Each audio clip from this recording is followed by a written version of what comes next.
Okay, this is Sam from TikTok. So there's a car for $7,000. I want to sell my car worth 12. Can you explain that? Um, well, who are you selling your car to? It's if you say it's worth 12, then all right. We only get offers to find out what our car is worth. We don't use algorithm sites because that's worthless. An algorithm site is a site like Kelly's Blue Book. You punch in your year, make, model, and in 3 seconds it tells you your vehicle's worth $12,000. Right now, we have companies that bid against each other. And what you want to do is you want to go on your computer, go to CarMax.com, go to Driveway.com, go to Carvana.com, go to AutoNation.com, go to Kelly's Blue Book Instant Cash Offer.com, and go to Car Gurus. All of them will connect you to somebody or some major buyer who pays cash for cars immediately. Literally, quick inspection, drop your check, and you're on to you literally, it's that simple. We are no longer at the mercy of private owners who are going to come by and look at our car and no one buy it and talk us down. There are extremely competitive buyers in the market that I've been telling people about since 2021 when we were cashing out. I was big on telling you guys during 2021 to 2023, during that whole pandemic run, cash out now, because the values of those vehicles will never see them again. So there are some people who cashed out, but that was also the beginning of showing people that you can sell to what is called institutional car buyers. And that is what stopped people from trading their cars. There are people who have learned from me, and maybe other people have mentioned this, that will never trade a car again because you're not getting the money that it's worth. So you go to those 6 companies, Sam, it should take you no more than 20 minutes. They're going to give you their best cash offers. And then you can sell to them and you can go buy something else. But what I want you to get in the habit of doing, everybody, is separating your transactions. What does that mean? Who you sell your car to is different than who you buy a car from. And you need to maximize each transaction. And you're never going to do that mixing all your transactions together, which is what most people do. They go into a dealer and they say, hey, I want to buy a car from you, and I want to trade my car into you, and I need a loan. 3 transactions. We don't do that. We separate them and we bid each one out using online tools. And that's how we get the prices we get. And that's how we pay less than everyone else. Okay. So the biggest thing, first thing, is go to those 6 websites: CarMax, Driveway, Carvana, KBB, Instant Cash Offer, AutoNation. And all of you who want to find out what your car is really worth, you go to these 6 websites, get your 6 offers, and then you'll find out what your car is really worth. We do not depend on any dealer to tell us what our car is worth at all. Okay? Shoot the next question up, Dolan. And you guys can continue to type your questions. We're bringing them in from all platforms. This is Terrell Taylor. By the way, everything that I'm talking to you guys about is out of my new digital book. It's called Cars from Home, 7 Steps to Saving Time, Money, and Avoiding Dealerships. Some of you may have it. If you have it, shout out to those who have it, and shout out to those who've used it to actually pay less than everyone else. And make sure I want you to be like Tiffany. Send me your deals. Send me your deals. When you get your cars, I want you to actually send me the results. Look, this is, oh no, that's not Tiffany. That's someone else who used the book. Look, used the book, got $175 a month less than her first quotes before she used the book. So send me, but you can get a copy of this book immediately for 75% off. It's normally $97. Go to my TikTok bio. You won't leave the broadcast, and you can have the entire blueprint. If you don't want to try to remember everything I'll be teaching you over the next hour, you can have the blueprint. You won't pay the $75. You'll get the 75% off. And we also have a comment pinned in the comment section for you guys on YouTube and on Facebook, and on Instagram. You go to my bio. So anyway, go get it, because it's only for 30 minutes. After the timer goes off, it's $97. It's still worth every penny. You can Google it. 5-star book. You can see all the people who rated it, all the people who's using it. This isn't a test. to do, but I want you to get it at 75% off. It's better to pay $24 than $97. Okay, Terrell Taylor. So you said, Terrell Taylor on YouTube said, I have $35,000 to $40,000 to buy a truck with. Should I buy a used or a late model new, 2022 to 24? So whenever we're considering a late model used car, this is a model like Terrell said that is 1 to 2 years old. Let me tell you why I don't like shopping for those first. I like to shop for a new price first. Whenever you are buying 1 or 2 year old used vehicles, you have to realize something. How do dealers get used cars? Trade, or they get them off lease, they buy them. When you have not waited 3 years, you're not going to see a lot of used vehicles in that option because most people don't buy a vehicle and then trade it in 2 years. So you're not going to see a lot of 1 and 2 year old used vehicles. I don't like that because when there's not a lot of a vehicle, the people who have that vehicle get to set very high prices that we have nothing to compare it to. And that's a recipe for losing and overpaying. I've had people come to me who are looking like you, and what I say is, I say, okay, shop for a new one first. I'm gonna tell you why. When you shop for a new one first, you get to see what the market value is. So take Sean. I'm showing Sean. Some of you have seen Sean. He got an F-150 Lightning XLT, $73,000 vehicle. Using what we teach and getting bids from home, using the Cars from Home system, he saved $21,000 on a new one. That was his best offer. He got multiple offers because we always get at least 5. So his best offer, he saves $21,000. If he had gone to look for a 1 or 2 year old one of this, he would have never known that the new ones he can save $20,000 off of if he shops right. Now, some vehicles, it might be $7,000 off, $10,000 off, $5,000 off. The point is, until you know what the new market is for a vehicle, you can't shop a 1 or 2 year old one. Because what happens if you shop a 1 year old version of what Sean got and he goes and he pays, he pays 65 for it because he thinks, or let's say 60. Let's say 60. A brand new one, 73. Someone else is charging 60. All right, it's 2 years old. Let me get that one. Not 15 grand off. Problem is, he just overpaid for a vehicle because he could have got a new one for less than he got that 1 or 2 year old one. That's why the recent shoppers, anytime you guys are shopping 1 or 2 year old, you have to shop new first to find out what the market is. Now, in my book, I have my strategies for shopping new online and shopping pre-owned. It's totally different. Pre-owned, you want to go to all the marketplaces. If a vehicle's not on a marketplace, y'all, don't shop. Don't look at it. What does that mean? You ever walk into a used car dealer and you see a used car, but there's no price on it? Type a $ if you've ever experienced this.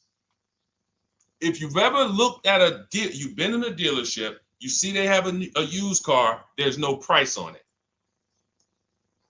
Type a $ if you've experienced that.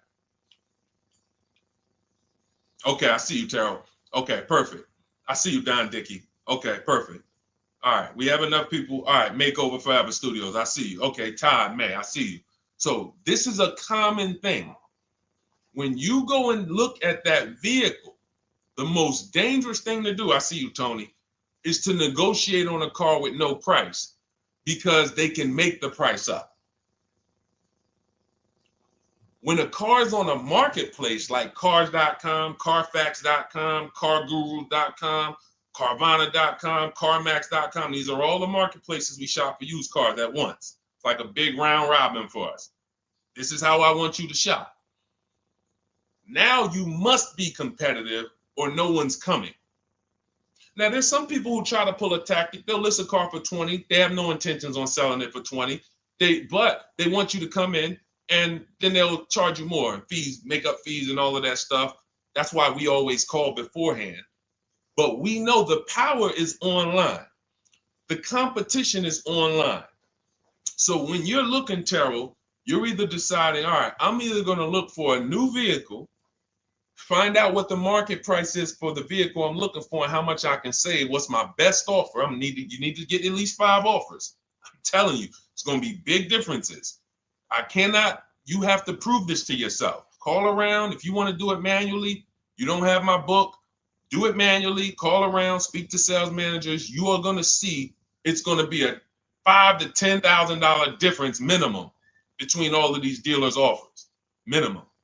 And so then you want to look at the pre-owned options. Then you look at the pre-owned options. And the pre-owned options will tell you what the market is. And so this is only for you who are looking at recent model cars. If you're not looking at 1 or 2 year old pre-owned, this doesn't matter. But those people have a little bit more budget, and that's okay. That's okay. But when you have a little bit more budget where you can look at a 1 or 2 year old pre-owned car, that means you have a little bit more money to lose if you make a bad decision. So that's what you want to consider, Terrell. Shop for the new ones first, depending on what your budget is, and then look at the pre-owned market and say, all right, where's the pre-owned market? But that 1 or 2 year old, you're not going to have a lot. Until that 3 year cycle comes and dealers can start buying those vehicles back off lease, you're not going to see a lot of vehicles. That's why I don't play in that 1 or 2 year old zone. It's just a dangerous zone to play in. Dealers know, we're the only ones. Hey, we the only one that got this car within 50 miles. Let's charge this for it. And then they depend on someone who doesn't know the market to come in, pay for it, and you can literally overpay by 10, 20 grand and you won't realize it until, a couple years later. Okay, great question though. Great question, Terrell. Go ahead, shoot the next one up, Dolan. Type your questions, y'all. We're going to get through as many as we possibly can in an hour. I see a lot of questions coming in. Let me try to speed it up. All right, this is Abigail from Instagram. How do I shop for cars and take test drives without feeling like I'm wasting their time? I'm nervous. Okay, first thing to realize, Abigail, you're a very considerate person. God bless you for that. You're about to spend 5 figures on a vehicle. Some of you 6 figures. I love the courtesy, but we are the prize. When you're shopping the way I want you to shop, some of you, this is your first time here. You don't even know, hey, who is this guy talking? I spent 14 years in the car business. 5 years with Mercedes, 5 years General Motors. I've been helping people buy cars and get below market deals since 2019, education-wise. I love it, but you deserve the experience. If you were walking into the mall to spend 15 grand, let's just call it 15 grand. How would you want to be treated? Like royalty, right? Right? So, but I'm going to answer your question, but I need your mindset. A lot of what we're discussing is going to be the right mindset. You are the prize. That's why I don't want you going to dealers begging for discounts anymore. I want you sitting at home making dealers bid. This is how we do test drives on new cars and leases. New cars and leases. This is how we do test drives. I have it in my book because it's that serious. You're either going to have a great test drive or you're going to have a horrible test drive experience. We call and we ask the dealer, who's the most experienced person there? Who does everybody like? Who's the person that, has been there for a long time, just has a great reputation? Oh, that's John. John is just, he's been here 20 years. Everybody loves him. Okay, can I speak to John? Hey, John, my name's Deshone. I'm interested in the Honda Pilot. I just like to test drive it. I'm in the process of deciding what I want. And, do you have this particular model? You have one there that I could test drive? John, because we asked for the best person, we're typically going to get somebody who is not going to lie, usually. Not a guarantee, but taking these steps, I know these guys. I've been in this dealership. I know most dealerships have one person there who has a good reputation and who cares about that reputation. If you're enjoying this content, hit the like button, y'all. And Keith, y'all killing the likes on TikTok. Shout out to everybody who's hitting the likes on TikTok, to double tapping the screen. Appreciate y'all. And shout out to everybody who hits the like button. When we get there, we meet with John. We test drive. John, thank you so much. Can I have your card? I'll leave you my information. And if this is the vehicle I want, I'll be in touch with you. Perfect. Oh, Deshone, we don't sit down? We don't think, no, we never sit down. I'm telling you that there are things you must unlearn about the shopping process if you're going to win. And what does winning look like?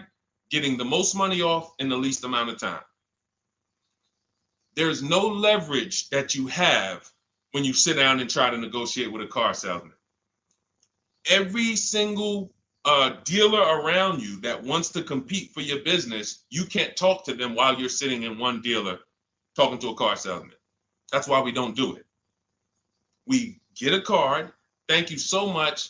Listen, if this is the one for me, I'm going to give you a call. Simple. Pressure's off. There's no pressure in our system. You can't pressure us. That's what I want you doing. New cars, leases, that's how you test drive. 20 minutes, you're in and out. And I'm a car salesman at heart because that's what I am by profession. I would never develop a system that would allow you to waste car salesmen's time. I just wouldn't do it. I developed a system that when our people go get cars, look at Ansley. When our people go get cars, Ansley just got his lease, 1% lease, $58,000 Infiniti. Look, started the process Saturday, accept the deal Monday, all by email. $58,000 car, he's paying $554 a month, no down payment.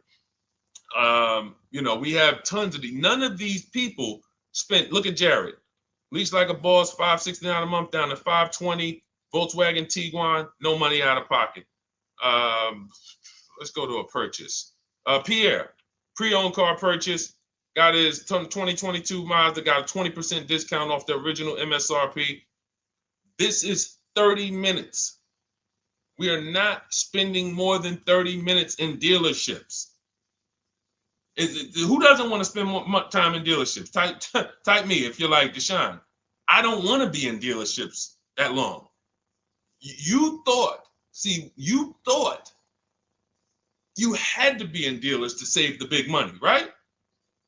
You thought you had to be in dealers to save the big money. I'm showing you as someone who pays less than everyone and who teaches people to pay less than everyone. Look, Kimberly, $20,000 off a Maserati, shopping from home.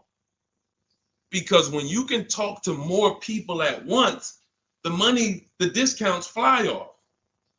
And you see that all these dealers want to compete. So what you want to do, the best thing you can do to not waste people's time, Abigail, is to shop from home the right way. Because when you shop from home the right way, you realize it's only a few things you need to be in the dealership for. That's your test drive. I just told you how to set it up. With used cars, we do it at the end. But we're only there for a second. In fact, when you go to pick up your car, they're going to tell you, thank you. This was one of the most easiest deals I ever made in my life. Because you came in, you emailed us, you knew what you wanted, you gave us the information we needed, we made you an offer, you knew what you were decisive. We have all these scripts. By the way, in my book, I have all the email scripts. You don't have to even think about what you're going to say. It's literally copy and paste, copy and paste, copy and paste, copy and paste when we're shopping for new cars and leases. With used cars, before I go to the next question, I want to hit on the used car process. Used cars, we must test drive at the end. We can't test drive used cars over here and then go and buy another used car over here. So what we do when we narrow our choices down on all these marketplaces to our top 5 favorite vehicles, we need to verify that there's no bogus fees. When I was shopping for my Infiniti truck, I narrowed it down to 4 vehicles. But I'm going to tell you something that's the most, who's bought a used car in their life? Type the letter U. I need you guys to program what I'm about to say into your brain cells for the rest of your life. Type the letter U if you bought a used car or if you plan on buying a used car one day. Type the letter U. All right, I see you, Michael. Don Dickey, okay. Terrell, I see you. Glizzy, Tony, okay. Lori, I see you. Victoria. Anybody who plans on this, let me tell you how. Okay, let me tell you how. All right. See, when I'm about to reveal big stuff, I got to kind of see how I want to say it. The marketplaces that we go to look at used cars on, They're never going to tell us what a great price is. And I'm going to tell you why. The only thing that matters, let's say we're looking at 4 white Honda Accords. 4, they're all white. These are the cars we want. We've narrowed it down. We're looking at 4. They all got similar miles, and they're asking price is $20,000. The marketplace is going to tell you what they think a good deal is based on algorithms. Based on all the vehicles listed on the market, this is a good deal. This is a bad deal. Here's what matters. How much was the original price of each vehicle? Why is this the only important thing? Because if we're looking at 4 white Honda Accords, but one of them was $35,000 when it was new, one of them was $39,000 when it was new, has a sport package, some special technology. One was $31,000 when it was new. One was $29,000 when it was new. What's the best value? What's the best value? You see how we clearly just went from, wow, all of these vehicles look the same, similar price, similar asking price. But once we found out, wait a minute, this one right here was $38,000 new. This one here has the cameras in it all around and the self-driving package, and it has the same asking price, or it's maybe $1,000 more. This is what I call the true value discount. The true value discount. And let me tell you why the marketplaces will never tell you this. Because if they advertise the true value discount, someone has to be at the bottom. In other words, when you're looking at Honda Accords, if you could go right to the true value, who's giving me the biggest discount off the original MSRP? That means the car at the bottom, they might be giving you no discount off the MSRP. We saw that during the pandemic. It was people selling, who remembers people selling Toyota Camrys, 3-year-old Toyota Camrys for the same price as they were when they were new? There was some deal, everyone wasn't. I know a couple dealers, I know a couple general managers who run dealerships who are ethical. And they said, look, I don't care what the market does. I can't sell a used vehicle for the same price it was when it was new. I'm not doing that. Because when that customer comes back in 3 years to deal with me, I'm going to have to help them again. And if I bury them in their car, then I'm not going to be able to help them. But there were plenty of people who was. The true value discount is all that matters, which means we have to know what the car was new. We have to find the Maroni label. We have to go on the Carfax. We have to go to where the window sticker is and get the original price. And then we'll clearly see, oh, that's the best used car. And no one else shops like that. No one else shops like that. If y'all get that, type dollar signs. If you get that, what I just said, type dollar signs.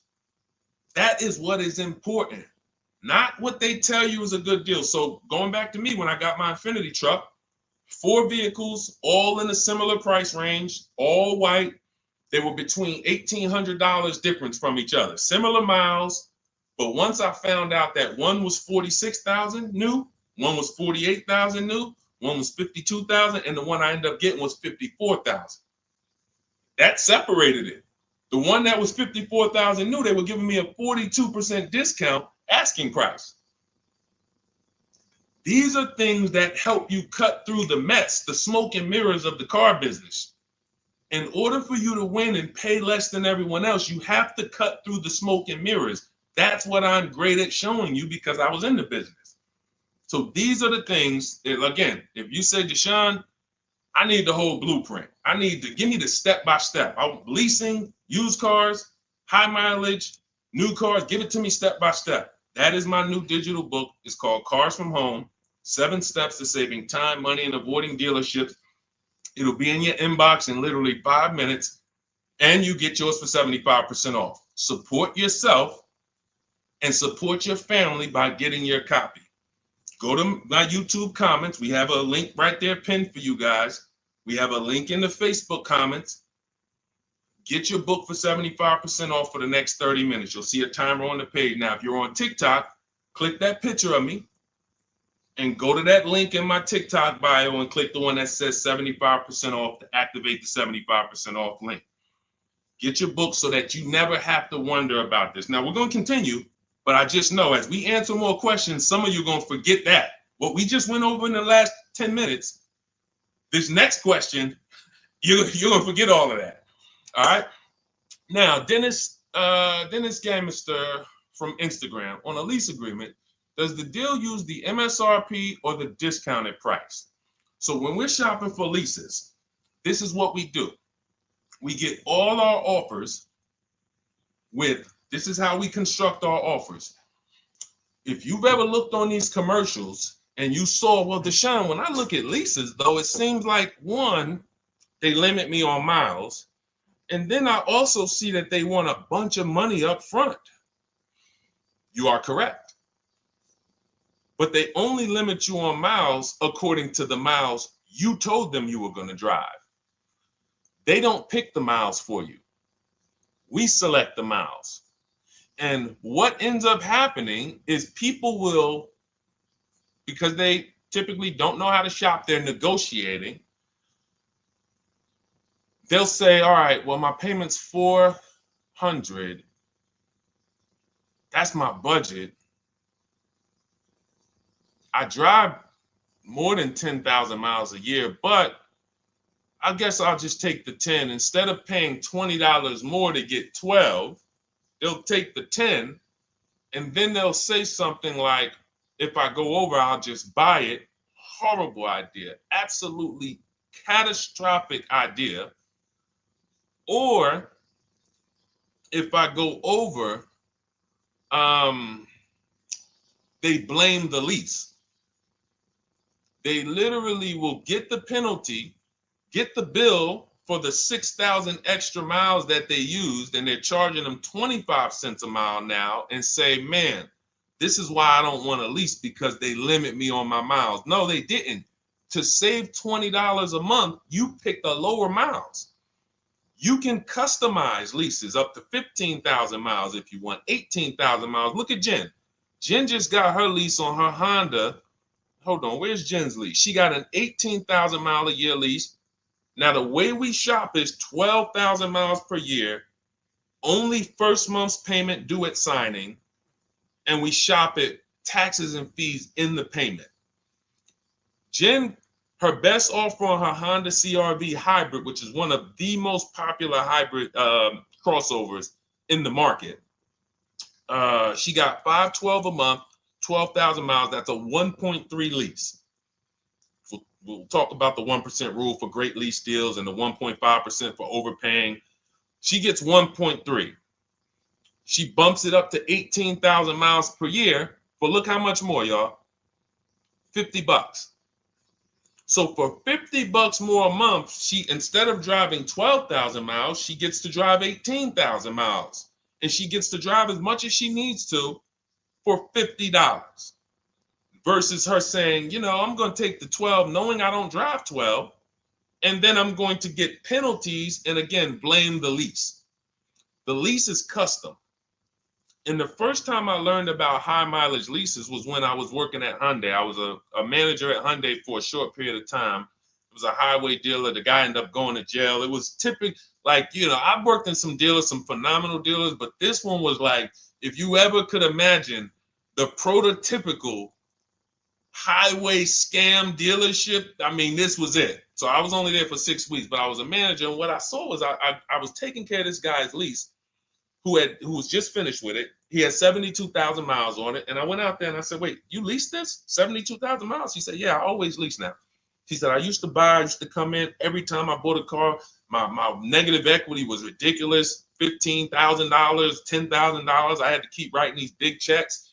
And I just said, you know, let me switch to leasing. A customer taught me about high mileage leasing. That's why when I say car salesmen aren't trained, they're not trained. We learn things by intuitiveness and curiosity, and you know, we're not trained on finance and insurance and leases versus buying, none of that. You know, so anyway, I said, wow. And so I looked at his payment.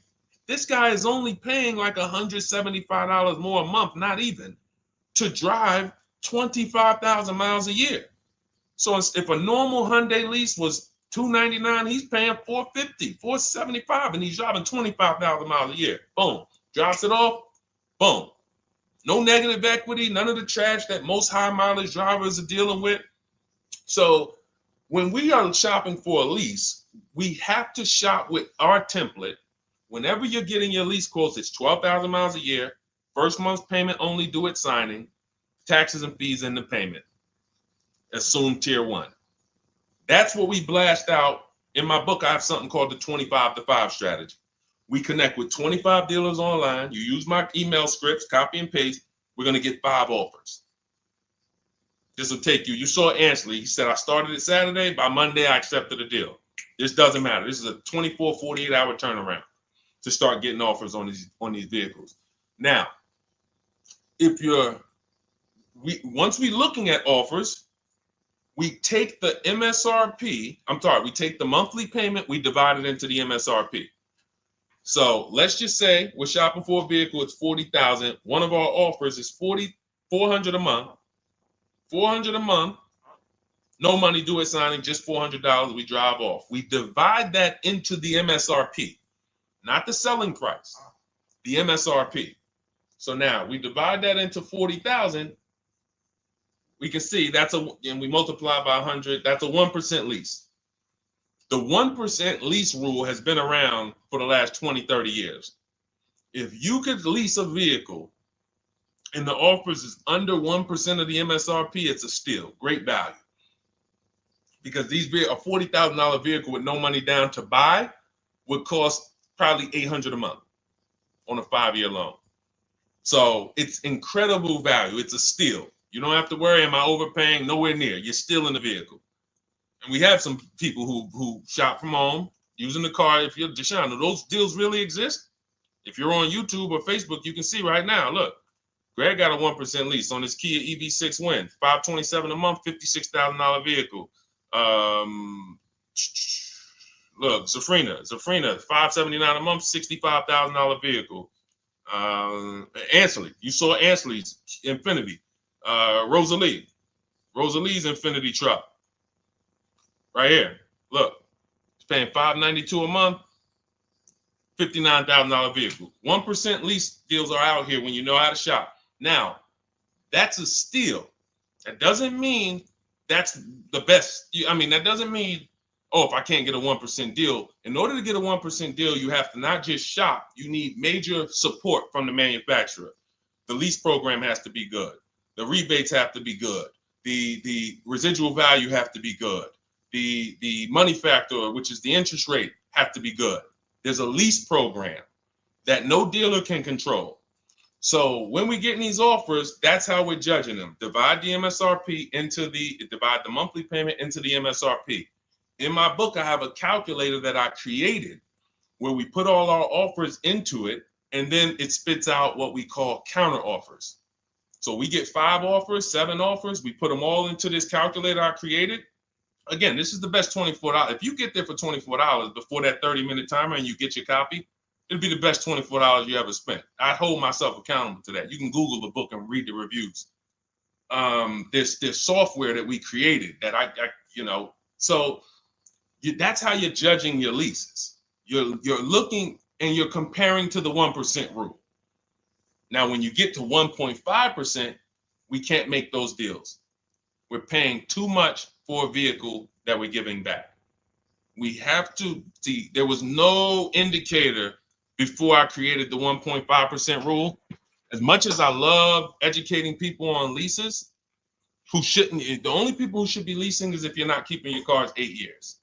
All of you long-term people who you keep your cars more than 8 years, don't think about leasing at all. You should be shopping for below market purchases. But if you're not keeping your cars 8 years, you're losing thousands of dollars not leasing cars. Depreciation is where you lose. Resale value is where you lose. So the 1% rule is what our anchor is, but 1.2 is great value. 1.3, great value. 1.4, good value. 1.5, good value. Anything over 1.5, now we're paying too much for a vehicle that we're giving back. So that's how we're judging. That's how we're judging and comparing our lease offers. And with the calculators that are in my book, you can literally do this in seconds. This stuff, these mathematical things that used to be complex, even hard for me to explain, when you're using the stuff in my book and you're seeing, wait, There's calculators I can do this. Boom, boom. Why don't these calculators exist on Google? Because anything that makes dealers compete, they're not going to make for you. They'll make stuff for you that allows you to see more and do this and make it easier and faster and connect to get a loan quick. But competition, any tools that create competition, they're not going to make those for you, because that's where the real money comes off when you make dealers compete. Okay, so you want your copy of Cars from Home, 7 Steps to Saving Time, Money, and Avoiding Dealerships. Click the picture of me on Instagram or TikTok. It's going to take you to my bio. You won't leave the broadcast. Click that link and then click the button that activates the 75% off, and you'll have 30 minutes. Once the timer goes to 0, the $97 price is what you have to pay if you want it. It's up to you, but $24 is much better than $97. $97 is still a great price. I have no doubt that you guys would write me, especially the more you use this. 1, 2 cars, 3 cars. You get 1 lease this year, a used car next year, a new car in about 4 years. And Deshone, what about when websites change? What about, this is an online system. Websites go out of business. Vroom went out of business. They were in my book. We used to get bids from them to sell cars to them. When we were shopping for used cars, they were in my multiple marketplace strategy. They went out of business. I went right into the master file, updated the 9,000 people that had a book. It was probably like 2,000, 3,000 at that particular time. And the next time people opened the book file, there was no room. That's why the book is digital. That's one of the reasons. You'll see the other reasons is I have scripts that I link you to. I have PDFs I link you to. Videos I link you to. I couldn't do this with a real physical book. So again, in the YouTube comments, in the Facebook comments, we have a link for you guys to get your book at 75% off for 30 minutes and use it. All right, Dolan, shoot the next one then, brother. Let's go. How old of a used car should a person buy? That's based on budget. I like to start with, when we open those marketplaces, Tony, you want to start with the most recent cars. The first thing you're doing when you open up the marketplaces, y'all, first of all, we're creating accounts. Out of all those marketplaces I named, 6 or 7 of them, we use 8. We use eBay Motors, we use Carfax.com, we use Cars.com, Autotrader.com, CarGurus.com, Carvana, CarMax, Driveway, and that's 8. 7 of those, or 6, allow us to create an account. Why is it important to create an account? So that every single new car that matches our criteria, as soon as it's listed, we get a notification. The people who have that notification on, most of them don't know how to assess the market like I'm showing you. So even if they get a notification that the car was just posted, they're not going to have the information to take advantage of it. They're going to hesitate. What we do is, the first thing we do after we create our account is we're now assessing the market. Where's the low prices? Where's the high prices? And I'll usually go 3 years back, sometimes 4 years back, and let's assess the market. Now, I have another calculator in the, matter of fact, let me show this to you guys. I have another calculator. It's called the Perfect Budget Calculator. The Perfect Budget Calculator. What this does, you guys can't see this on YouTube, but you can see it on you can't see this on TikTok. But if you go over to YouTube, Facebook, or Instagram, you'll be able to see what I'm sharing right now. Now, what often happens is, let me share this. Hang on. Boom. Okay. So now what often happens is, a lot of you will say, I could put down $2,000, but, if I don't have to, then I won't. Or, if you get a car and you pay $15,000, if you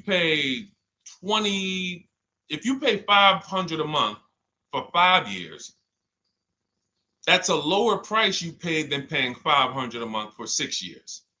So ways to manipulate our budget is to shop within our budget for a shorter loan. This is all stuff where I said, okay, people don't know they need to be doing this. So let's make a tool that does it for them. And this is, you get access to this when you get your copy of Cars from Home, my book. So let's say we do something called an equity assessment. Everybody who has a car, remember I was mentioning a little while ago, we go to these websites, Driveway, Room, or all these, and we find out what our car is worth. Let's say you're like, man, okay, if I sell my car to CarMax, I'm actually going to have $3,200 of equity. All right, so when I sell, I'm going to put that into my budget. All right, now max, my down payment, max I could comfortably do is $1,500. That's max.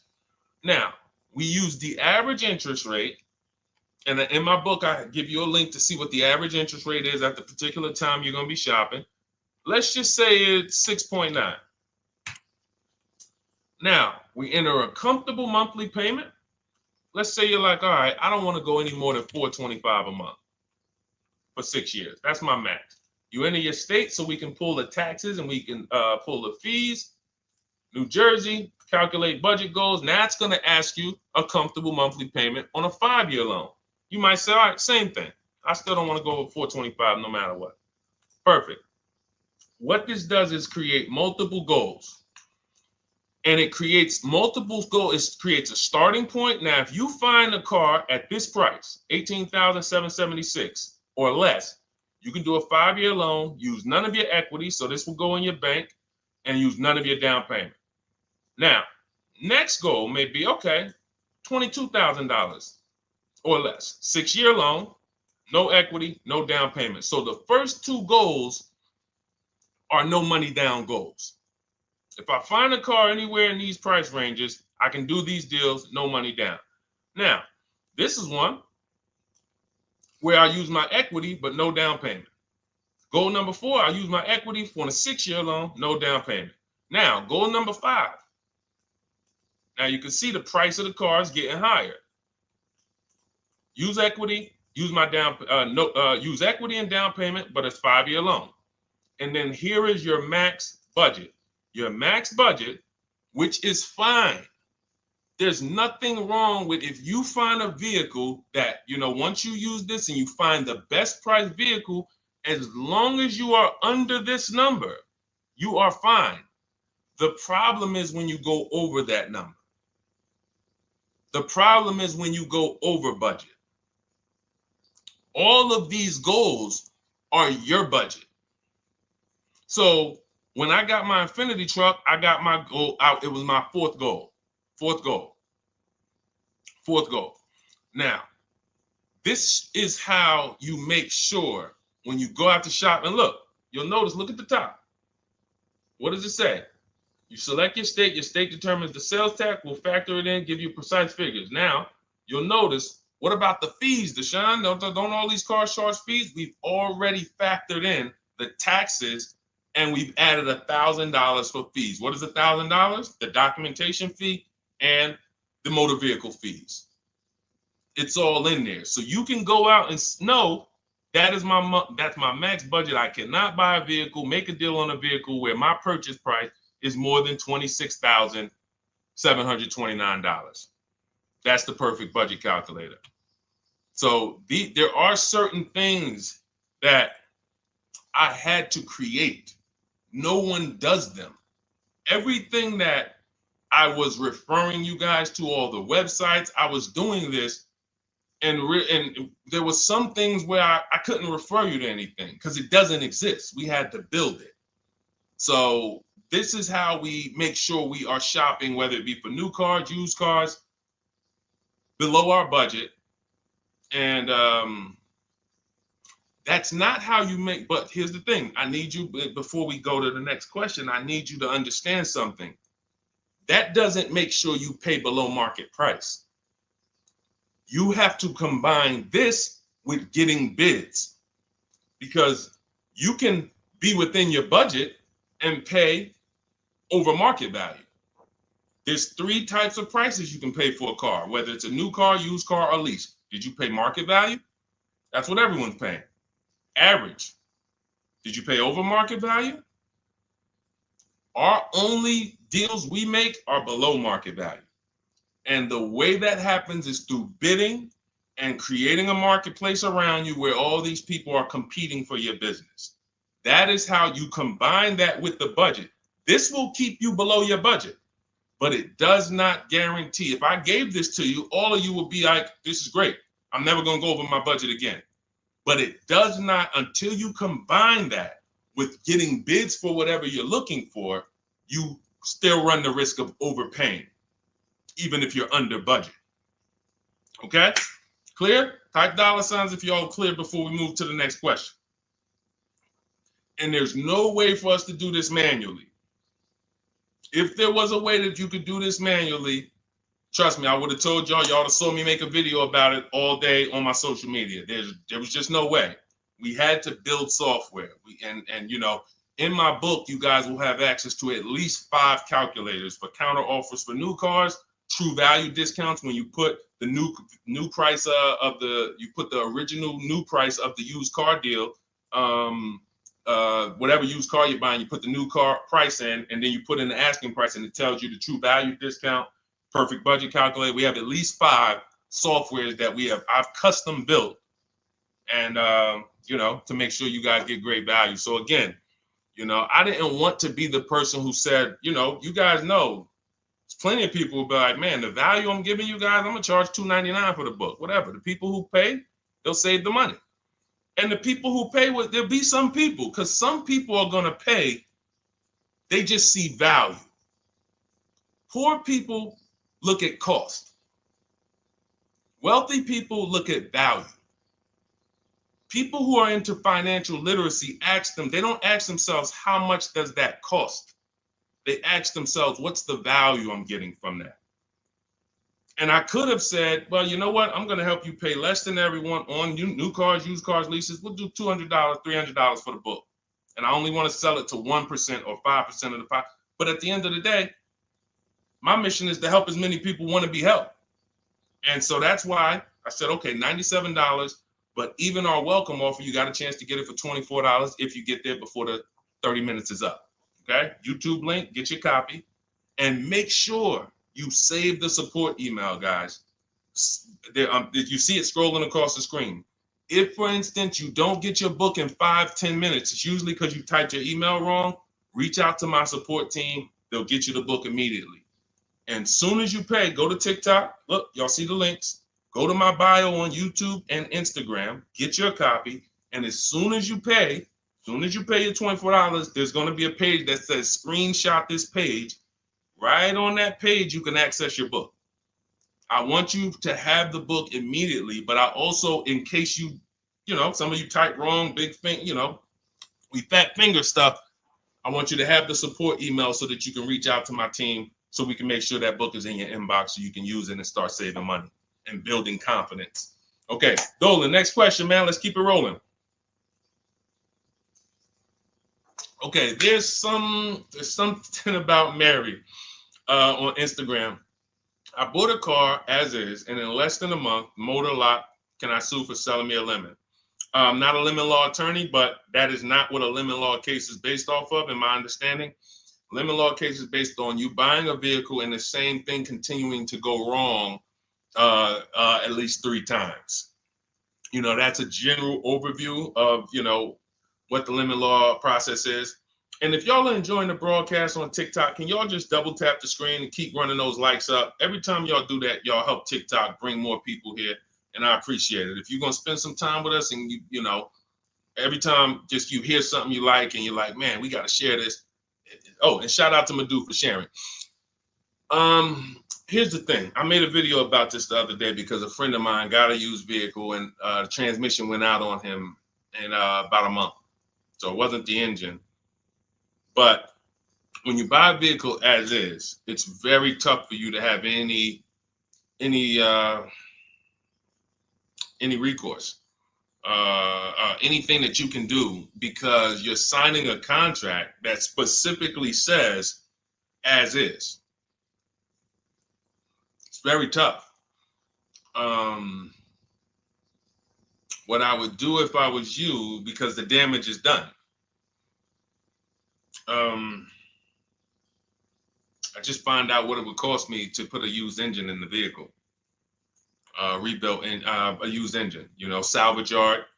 You need to, and especially if you're buying cars that you're paying cash and you're buying as is cars. These are probably cars that are under 10 grand, 12 grand.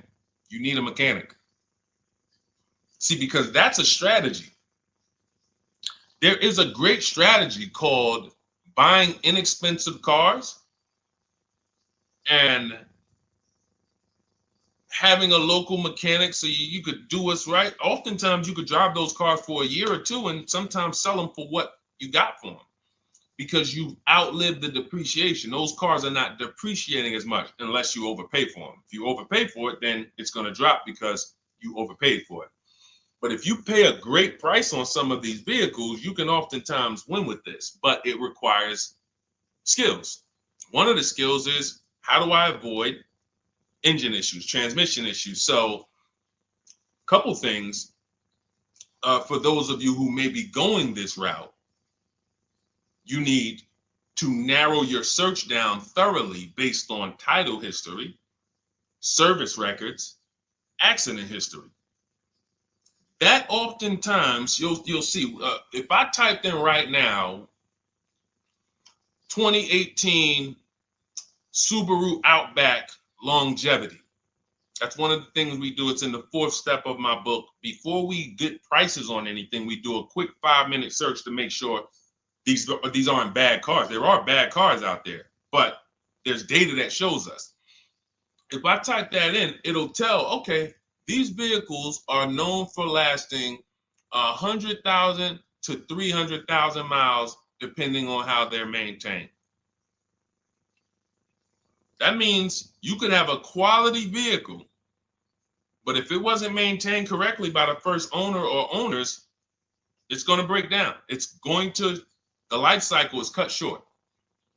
These are preventable mistakes by simply checking Google. Now, we narrow these things down based on title history, service records, accident history. Once we do that, I don't mind buying a 10-year-old. I bought a car that was it's my around the city car. I drive it probably 200 miles a month. I bought it from a owner in South Orange. He was a 98-year-old man. He's had it for 10 years and he knew everything about it. He leased it for 3 years, then he bought it. So he's really had the car for its entire life cycle. That's what you want because you're able to look and see the service records. I don't mind. We have to take the risk off of ourselves, and the risk off of ourselves with used cars to prevent ourselves from buying these used cars that are breaking down on people and they're always in the shop and, they're dying on the road and you got to keep the tow truck on speed dial. It's simply a matter of checking to see the reliability records of the car, which is easily accessible on Google, the way I just said, and then making sure the one we get was actually maintained correctly. And that's going to give us the best chance of having a great experience. These are the steps we must take. But in your particular case, there's probably, I don't think you have a case. You can certainly reach out to a lemon law attorney. I don't think you have a case at all. I think because it's buyer beware with cars. It's buyer beware. That means it's on you. If something goes wrong, it's on you. And so what I would do is I would find a local mechanic that I trust, that everyone loves in the neighborhood, and I've been there for 10 years, 20 years. And I would say, listen, can you find out what it would cost me to put another engine in this vehicle? My father did this on his GMC Envoy about 6 years ago. It was a 2008 Envoy. The engine went out on him. He put a new engine in the vehicle. One of the best $2,000 he ever spent, $2,000 or $2,500, whatever it cost him. They put a new engine in that vehicle. He still has it. He's about to sell it for about $4,000. He's had that vehicle from 2013. Think about that. A lot of people, engine goes out, they sell the car. It's worthless now, so they take the loss. Meanwhile, man, let me come up with $2,500 and I still got no car payment for the next 6 years. We don't need to be so quick to go replace our cars. If we follow these strategies, we can actually, I love to see more people doing that. Just go fix the car. But don't go to the dealership to fix it when they tell you, hey, the engine's gonna cost $10,000. And what does the dealership say, y'all? When you have these major issues and the dealership tells you the transmission is $7,000 and a new engine is $10,000, what's their suggestion?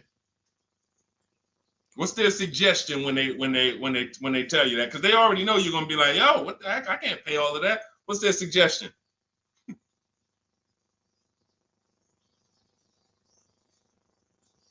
Let's see, let me give y'all some time to type. I just want y'all to know, like, this is how the system works. So I know somebody, look, thank you, Jay June. Trade it in. Thank you. You see how we can, oh, look, NY Anderson, buy a new one. So what they do is, exactly, Victoria, they're going to suggest a new vehicle. So if we know, now watch this, as your vehicle is worthless, you don't have any opportunity to put it on a competitive market to see, well, how much would somebody pay for that? They've already assessed the value and they want to structure your deal, have you take that major loss for that engine. They're going to put the engine in for a lot less than that and they're going to resell it, and now they sold you another car. When you could have just literally went to a mechanic, got a rebuilt or got a used engine, put in that vehicle, cost you $2,500, maybe $2,000, and literally you're on the road for another couple years with no car payment, keeping money in your household versus now I'm in another $400 a month payment. Okay? This is what it's about. And if you're like Deshone, well, I don't want to keep a car that long. We talked about you earlier. You shouldn't be buying cars. Because the keepers on here who keep cars 8 years, 10 years, who has a car they've had in their driveway for more than 8 years? Type the number of years. I want to explain something we're going to help a couple people learn a lesson here about themselves, because they're going to be like, they're going to realize they're not keepers. Look, look, we need to show people, because some people think, oh, I keep my cars a long time. I keep them about 6-7 years. We need to show that that's not a long time in the world of cars and depreciation. So Michael, 15 years. Michael got a car that he's had for 15 years. Let's go. Type the number of years you've had it if it's more than 8. Look, Vancia, 11 years. Let's see. See, a lot of people don't keep their cars. Look, NY Anderson said, I drove my last car 14 years. All right, Connie, 15 years. She has a 2004 Chevrolet. Tony on Facebook, 2006. Now, watch this, y'all. If you ask me, Deshone, what's the way to get the most money out of a vehicle? It's to do what they're doing. Tanaya, 9 years. No, Renata, not less than 8. Not less than 8. We're trying to put you into a different we're trying to help you see the category you should be in. Look, 9 years. Donna, 15 years. What's so important for y'all to see about these people is that they have beat depreciation. And that means whatever their vehicles are worth today, a year from now, they're going to be worth about the same. If their vehicles are worth $4,000 today, a year from now, they'll be able to still sell it for about $4,000. But the thing is, they're trying to get the most money out of it because the cost of replacement is expensive compared to what they're doing. No matter how much they got to pay to keep those vehicles on the road every year, a little couple $100, maintenance, whatever, it's nothing compared to going and getting a new car and bringing hundreds of dollars a month or thousands of dollars in the form of cash out of our household. And everyone's not going to do that. And that's okay. You should not be buying cars. You should be shopping for below market leases. Because again, there's 2 ways to save money. Do what the keepers do. You just saw all the keepers. We shouted out all of them. And the other way is to go in and not tie money up in the vehicles in the first place. When you look at somebody like Danielle, she's driving a $44,000 Audi, 2024 Audi A3.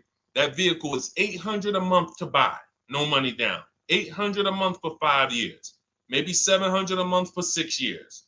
She's paying $550 a month. She didn't tie up the money in the first place. That's the name of the game with leasing. Bonita on her Telluride. This is also to show you it doesn't matter what the market does. The market could be up or down. We're going to pay less than everyone. This is Bonita. She got a Kia Telluride during the pandemic when everybody was paying ridiculous prices. That's why I show her 2022. Look at the date. She said, I'm driving my dream vehicle, $600 a month.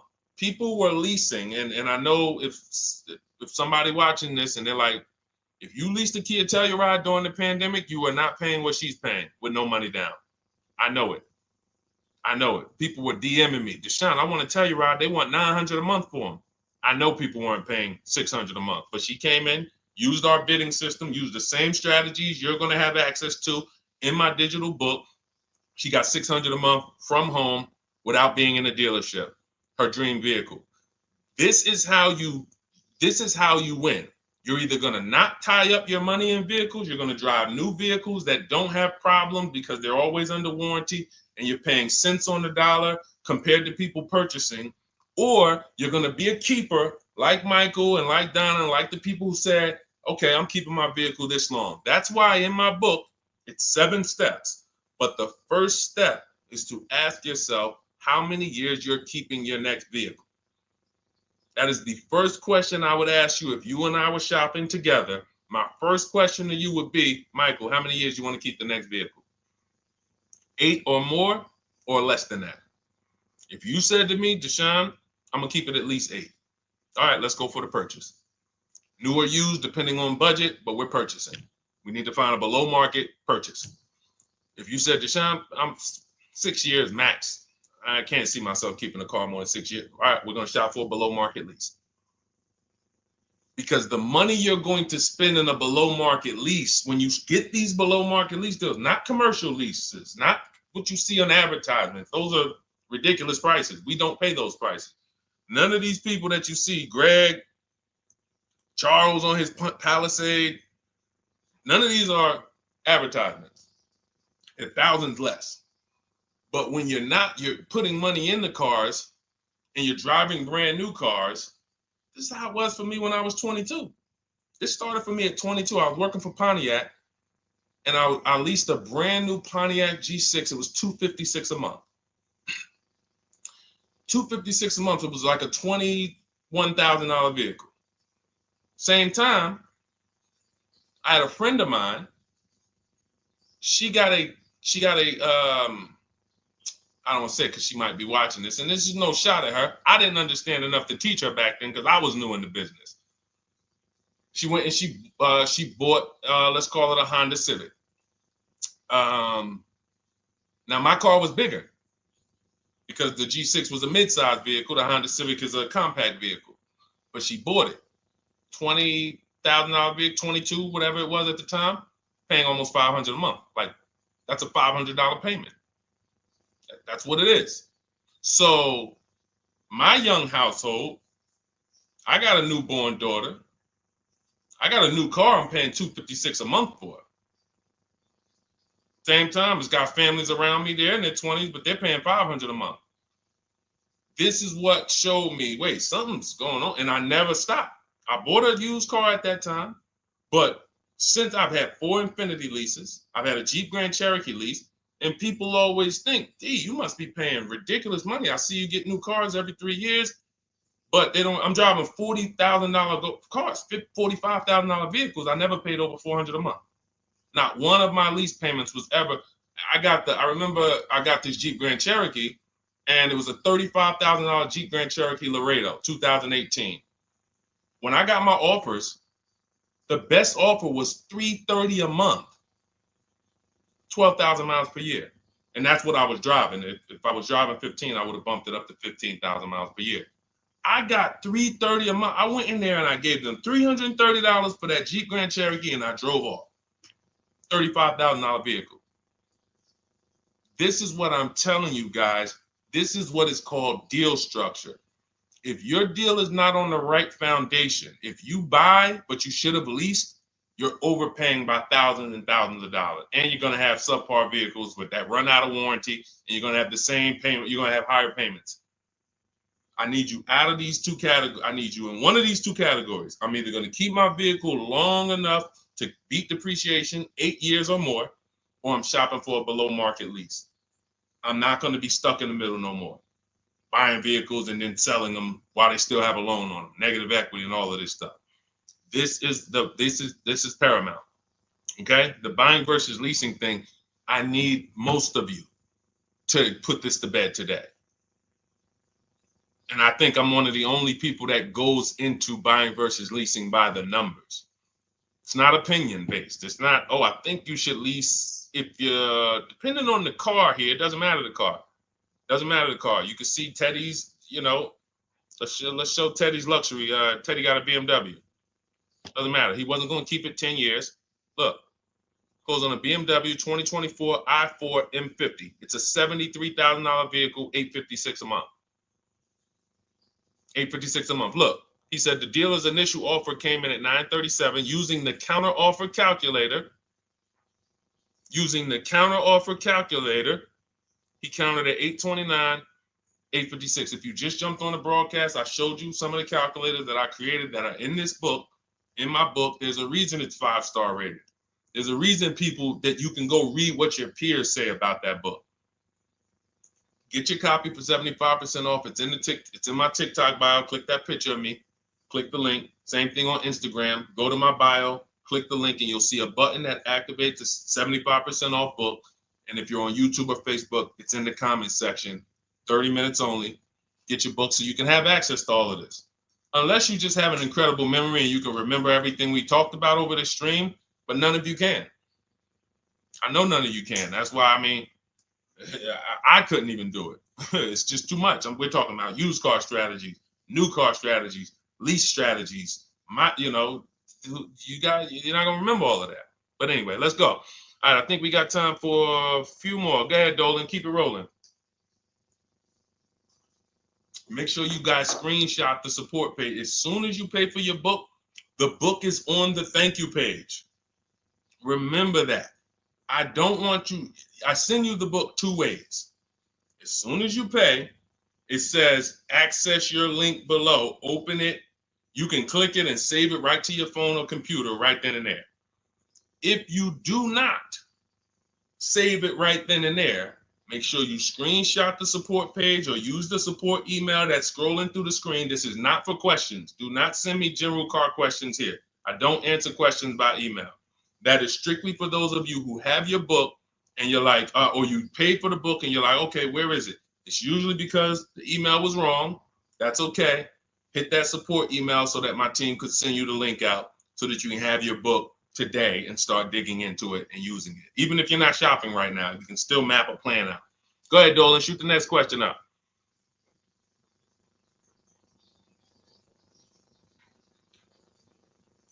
All right, this is Victoria from TikTok. Any tips for how I can get the highest trade-in value for my existing vehicle? Of course, bids. Bids. First of all, you just said a curse word. You may not know, but we don't use that T word here because you're never going to get anything. You're not going to get a max value for anything trading. We are fortunate that we have the opportunity to get bids from cash buyers in the market. And I'm not talking about cash buyers like Facebook Marketplace where a person, it's one of your neighbors from your town coming to look at your car. I'm talking about institutional cash buyers. People who cut a check instantly and, they do an inspection. That Jeep Grand Cherokee I sold to CarMax, they were the highest bidder 3 years ago during the pandemic. I'm not going to tell you what I made because those values don't exist anymore. So it just doesn't even make sense. But, those of you who were watching my videos earlier 3 years ago or using my tips, you guys cashed out and made ridiculous money. When corporations were trying to make money on people, we made money too. But CarMax won the bid. I went down there. They did an inspection on the vehicle. They came back. Accounting department came, cut me a check. I walked away with a check. That's it. You don't want to trade. You want to sell. You want to break your not even break your transactions. I need you, Victoria, to realize there are three transactions in a car deal. Who you're going to sell your car to, That's one. Who you're going to buy your car from, that's another. Who you're going to get your loan from, that's the third one. Now, you're not always cash buyers. Deshone, I pay cash. Then you don't need that. Deshone, I don't have a vehicle to replace. Then you don't need that. But how do we make sure we get the highest value or the biggest discount? Bids. Each one, we make the market bid. So when what you should do right now, Victoria, this is step 2 in my book. After we decide whether we're going to buy or lease our next vehicle, that's step 1. Then we move to what is called the equity assessment. We need to find out, do we have equity or negative equity? Equity assessment. We call our bank. If we have a loan, we find out what our payoff is. Then we're going to go to carmax.com. I'm going to give you the 6 companies. This is the equity assessment process. We do this for leases too. I don't know if we have time to go into that, but I'm sure there's people on here who didn't know you could sell a lease. Type a question mark if you didn't know. Deshone, what do you mean selling leases? I never heard of that before. Type a question mark if you didn't know you could sell leases. We have an equity assessment process for that too.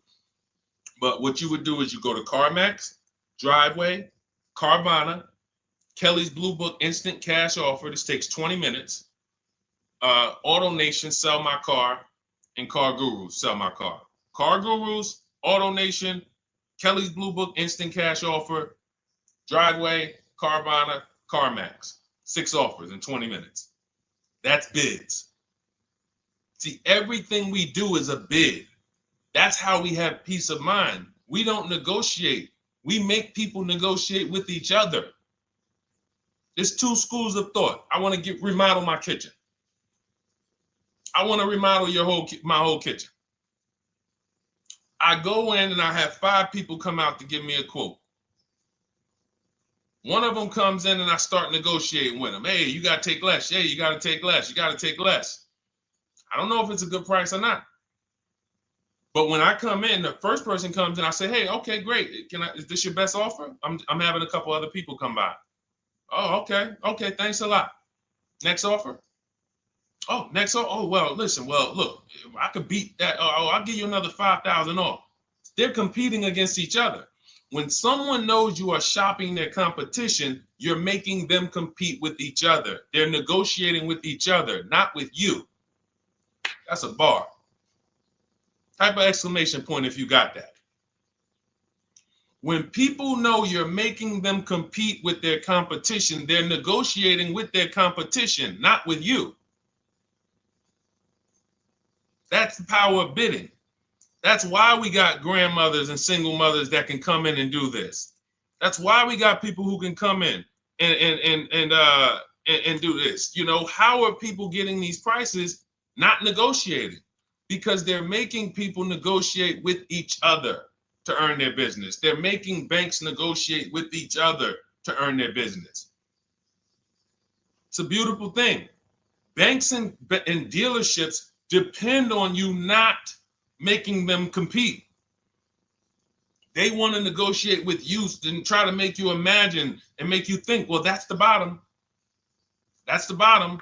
And you think that's the bottom, but that's only their bottom. Their competition's bottom is different. Their competition's best interest rate is different. Their competition's best discount is different. And why is what we do so easy? Because we're right here in our houses. That's why our entire system, our company, my book, our mindset is called Cars from Home. Cars from Home. It encompasses everything we do. Cars from Home. So that's what you do, Victoria. First thing you do is you go to those 6 websites, get your 6 cash offers, and that's going to be higher than any dealer you would ever consider trading the car to. Guaranteed. And this also allows us to eliminate the fake emails we get. All of this stuff is computer generated. I know you guys get these emails. Hey, Deuce, great news. We need your 2016 Kia Optima. We have a customer looking for it. We'll pay you $2,000 over MSRP. Who's gotten those emails? We'll pay you $2,000 over Kelly's Blue Book. Who's gotten those emails? Deuce, the list is CarMax, Carvana, KBB Instant Cash Offer, Driveway, Auto Nation, and Car Gurus. Car Gurus. That's step 2 in my book, the equity assessment process. This is stuff we do before we start shopping. Decide whether we buy or lease is step 1. That's going to put our deal on the right foundation. Step 2 is the equity assessment. Everything we do is a path. It's a clear, easy path. Okay, so yeah, I forgot the question that I just asked, but let's go. I could already tell. See, I could tell when I'm winding down because y'all could tell stuff will start blurring to me. That's why I'm like, see, and if that happens to me, I know it happens to you. Like that's why I'm like, listen, grab your copy of Cars from Home. It's a digital book. You'll have it in your inbox in minutes. It has it's continued updates. I probably updated that book 5 times since we originally launched it. Added calculators to it. Those weren't in it originally. I've added the calculators. I'm committed to making stuff better without being like imagine this. Oh, well, you bought volume 1 of Cars from Home, but I just put a new tool in, guys. Now you're going to get volume 2. And now every time a website changes, you got to get volume 2 and volume 3. And 5 years from now, you're getting volume 9 each time. It's like, no, literally one-time cost. And I can't tell you if that'll be around forever. I can't tell you that. I can't tell you 3 years from now, I'm going to be giving free updates of the book. I don't know. But I know today, that's what it is. Everyone who gets their book, you get free updates as I update the book. Because there's value in that. There's value. I could send an email out to people every 3 years and ask them, hey, did you enjoy the book? They're going to say, hey, yeah. Well, here's the thing. My new version is this. There's value in that. It could just be $24. They're already a believer. Someone who used the book's already a believer. So they'd be like, yo, the new version, oh, I'm about to shop again. $24. I'll pay it again. It's the best money I ever spent. But for now, I'm not doing that. Those of you who have the book, you will get free updates, and we'll keep you on the list to make sure you always get free updates of the book. So your link for 75% off is in the YouTube comments. It's only good for 30 minutes. It's in the Facebook comments, and it's in my Instagram and TikTok bios. Click those links in my bio. Click the button that says 75% off my new book. Get there before the $97, before it goes back up to $97. And make sure you save the support email, guys. Screenshot the support email. It's scrolling across the bottom of the screen. If that book is not in your inbox in 5 minutes, I want you to email my support team. Make sure you check your spam. And I also want you to, as soon as you purchase, you'll see, I say, hey, access your book below. So there's a link where you can click, open it up, get your book immediately if you want to download it, but I also email you a copy. But make sure you save the support email just in case. And again, that email is not for questions. Okay, it's not for car shopping questions, nothing like that. That's only to make sure you get your book. Okay, so great. Listen, great job. We've been on here about 1 hour and 20 minutes. Great questions. You guys know I like to go into detail in these questions. I would love to be able to get through 100 questions in 1.5 hours, but that's just not the way it works. We're not talking about buying, $100 items here. If we were talking about house buying, we'd have to go into detail. These are major items. This is the most expensive item y'all are going to buy behind your house. Think about that. And think about how many people are there to protect you when you buy a house. Think about how many people have licenses. See how that question got asked earlier? Can they sue if it was a house and they did you wrong? Sure. You can go before the real estate commission. People can lose their license. People can lose their ability to practice real estate. If they did something unethical, you can bring them before a court and a judge, and you can have recourse. You can get, justice. Cars, you got nobody. No one's licensed. The person who's helping you buy your car that you're sitting there negotiating with, which I want you to stop, they might have just got that job. And they didn't get that job because they're a finance expert and they're someone who understands how to help you, because they're not going to ever make you compete against. They're never going to put you in a position where you can make them compete. They'll say, hey, let's negotiate. But here's the thing. That person just got a job because, you know how many people walked in a dealership with a good smile and a good personality? 2 weeks later, they're selling cars. These are the people that are helping you. They're not licensed. They didn't go through school. They didn't go through ethics training. They didn't go through any of this stuff that realtors and brokers have to go through to help you buy houses. So when you get your car, it is on you.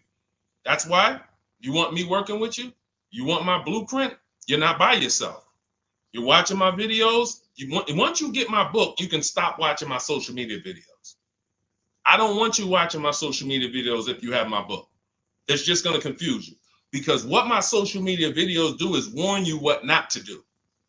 That's what my social media videos do. Don't do this. The worst thing you could do is this. The worst thing you could do is this. Don't do this. My book is teaching you what to do. It's telling you what to do. It's not an education book. It's a do this first. Step 1, do this, do this, do this. Step 7, hey, congratulations. We're taking delivery.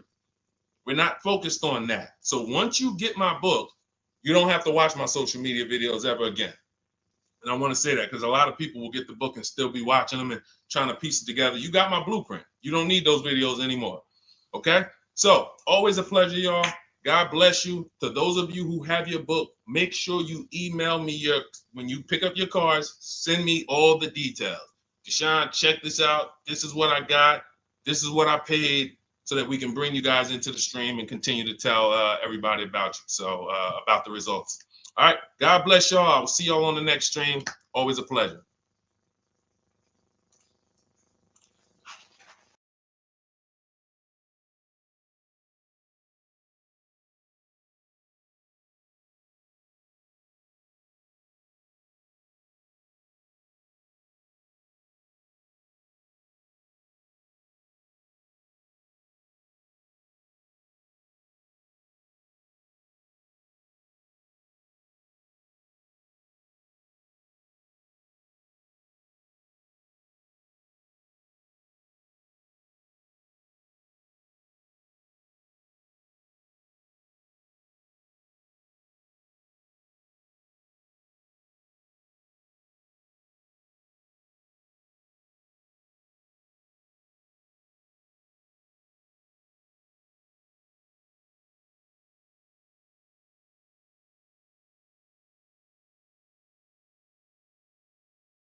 All right, hang on. Welcome to Car Shopping Questions and Answers. We are going to be going deep on all your car shopping questions. No question is off limits. And if you don't know me, my name is Deshone the Auto Advisor. We're already up and running on TikTok. We got our first couple questions about to come in, but I need to get back on Facebook because we have to start Facebook, YouTube, and Instagram at the same time, or it's not going to work. So let me it's all good. Stay right there. And I want you guys to start typing your questions. We'll be here for a powerful hour, and I'm just going to go through as many questions as I can in an hour. And we're going to be talking inside stuff. I don't hold back. Some of you know who've been on the stream with me. I do not hold back when it comes to questions and what we do here. So let's just go on Facebook. All right. Hang on. Let me throw the link up. Perfect. Yeah. All right. Okay. We're good to go. Dolan, you can bring the first question in. And let me give a new. Welcome, Facebook. We're on 4 platforms right now going live for car shopping questions and answers. Type your questions in below, and we're going to make sure we get to them. All right. It's not easy getting 4 platforms live at the same time. And we have 2 TikTok channels that we're live on at the same time. So everything we'll be talking about is out of my new digital book, Cars from Home, 7 Steps to Saving Time, Money, and Avoiding Dealerships. I have a special link for you to get a copy at 75% off in my TikTok bio, in my Instagram bio, or in the YouTube or Facebook comments for the next 30 minutes. Let's rock and roll. All right. First question comes from Scott on TikTok. I'm trying to buy a new pickup truck in New Jersey. Not sure how to do it. Well, the first thing we want to do is decide whether we're going to buy or lease. If you're keeping this truck longer than 8 years, then you should be buying. Once you decide whether you're going to buy or lease, and that's how you're going to avoid depreciation. Like you could save a ton of money on this truck, but if you trade that truck in 3 years, 4 years, you're going to lose a lot and you're going to just be buried because you're losing too much over the first 5 to 7 years of the truck's life cycle. So if you're like Deshone, I'm keeping it more than 8 years, no need for me to think about leasing, all good. Now we're going to move to what we call the equity assessment. Do you have any vehicle that you own right now that you need to replace? Because there's a word that we don't use here. Some of you know who've been on the stream with us for a while. What's the word we do not use? Starts with a T. There's a word here. See, so, and I'm moving you through this process. So Scott, I want you to see this is a process. It's not we don't wing it here. So there's a word we don't use. You already decide whether you're going to buy or lease. Let's see. Does anybody know? We might have a lot of new people on here today. Thank you, Brenda. Trade in. Brenda got it. We don't trade in vehicles. Because again, when we start talking about getting all the money on our car deals, we got to realize something. We got to get all the money from each transaction. That means the car we have right now, if we don't get the most money for that, we lost money. The loan we may be getting, if we don't get the lowest interest rate, we lost money. And the car we're buying, if we don't get the best price, we lost money. So what we do is the equity assessment. Let me know if you have a vehicle you're going to be replacing. We would make sure we go online, we go to bidders, and we find out the highest bid we can get on our vehicles. Takes us 20 minutes. 6 major websites: CarMax, Driveway, Carvana, Kelly's Blue Book, Instant Cash Offer, Car Gurus, and AutoNation. These are people who are fighting tooth and nail every day to buy cars. So we get bids from them. Now, let's move in. Let's say you don't have a car to replace. Now what do? Well, let's look at how we're going to pay for this truck. Are we going to, let me turn on airplane mode to make sure I don't get any interruptions. All right, how are we going to pay for this truck? Are we going to buy it cash, or are we getting a loan? So if we're getting a loan, then we need to see, are there any special interest rates on this truck we're looking at? If there's 0%, if there's 1.99%, that eliminates us from needing to shop for a loan. That's called a subvented interest rate. No one's beating it. So when you guys see like Honda, if a vehicle you're shopping for has a 2.99% interest rate, 1.99, that eliminates us shopping. But there's one parameter we must look at in the fine print. What's the term? Is it for 3 years? Is it for 5 years? If they give us 0% for 3 years, a lot of people can't afford that payment. Interest is great. There's no interest. It's free money. But you got to be able to afford the payment based on the term. Then we move into looking at, is this a quality truck? It's a very important step. Let me tell you what happened. People used to buy Range Rover. When I worked at Mercedes, we had a Range Rover dealer right next door. People come in and get a great deal on a Range Rover, come in, feel like, okay, I won. That truck's in the shop every 90 days. Every 3 months. Lights going off, it's on a flatbed. We had people going in that dealership, literally. Maserati had a couple models, same thing. But there are domestic models too. There are import models. There are Japanese models too that have issues. So what we do is we do a quick search, takes us 5 minutes. Nothing that I'm talking about takes more than a couple minutes. In fact, our entire process to buy cars that I teach, my 7-step system, is 90 minutes to 2 hours. You can get the best, you can get below market deals on any vehicle in no more than 2 hours. So, but we can't get a below market deal and then find out we bought a bad vehicle. That means we lost. So whatever truck you're looking at, you would type that truck into Google and you would type, for example, 2024 Chevy Silverado, and you would type in initial quality. Initial quality, guys, is going to tell us what the data says about the vehicle in its first 90 days. That's initial quality reports. That means when people get it, all the owners, the thousands of owners that are buying this vehicle, what are they saying in the first 90 days? Are they saying the electric, are they saying it's hard to manage? It's too complex, there's issues. Initial quality we look at and we skim Google to see if we see any red flag articles. Then we switch initial quality to reliability. Reliability is what are people saying the first 3 years? Does this vehicle have a history in the first 3 years of having issues? Maserati owners who was buying these Ghiblis and buying things back in the day, the Quattroportes that were having issues, they would have saw that. And they would have made a decision not to buy those vehicles. These things, this 5-minute exercise prevents you from nightmare ownership experiences. Paying less than everyone is one part of this deal, guys, of what I want you to get. That's one part of it. Getting a quality vehicle is the other side. And you can't have one without the other. Great price, not a quality vehicle, we lost. Quality vehicle, we paid market value or above market value, we lost.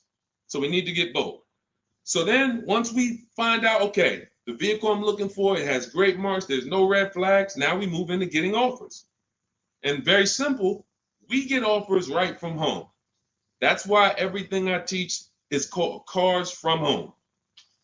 Cars from Home. It's a mindset and it's also a process.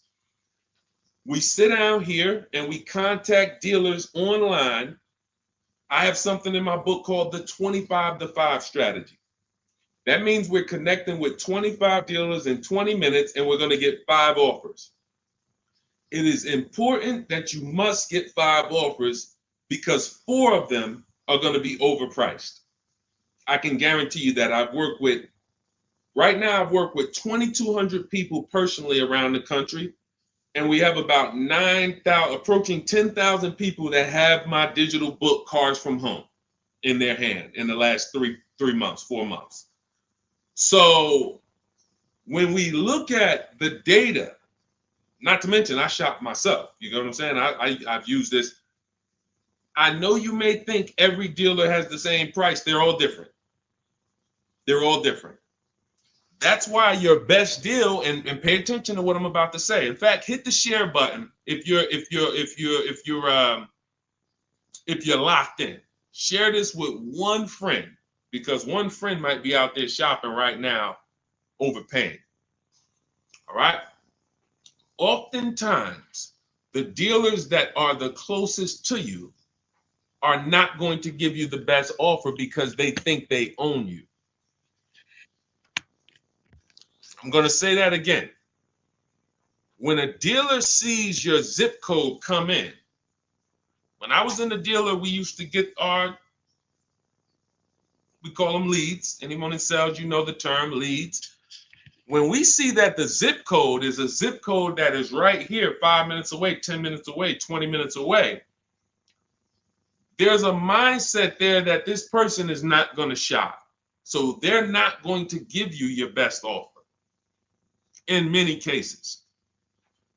What you're going to get is an overpriced offer, and you won't see it until you learn to speak to dealers that are a little further away from you. Now, if you're doing it my way, you're using my book, you get your copy for 75% off. You won't pay the $97 price. I have email scripts in there.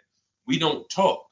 You use these email scripts when you're buying new cars and leases. We have a different process for used cars, but we still don't talk.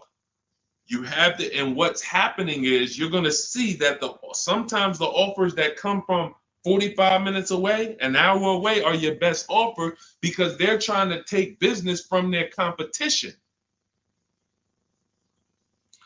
Some of these smaller dealers as well who don't have the foot traffic, they're not getting 100 people coming in on a weekend. They have to depend on strategically winning business. They're using the internet to reach out and connect with people that are far away from them, and they're beating their competition. But if you're programmed to go right into your local dealer, you're never going to get their prices. Type a $ if y'all are following. Type a $ if you're following what I'm saying right now. Type a $ if you're locked in right now. Type a $ if you care about your money and you're like, you know what? We're going to unlearn all the things that we were programmed to do. I'm going to tell you here's how we know we were programmed. And if I wasn't in the car business, I'd be just like y'all. That's why it's my mission to teach. You know how we know we were programmed? We never learned to buy cars. We were indoctrinated in a way of buying cars.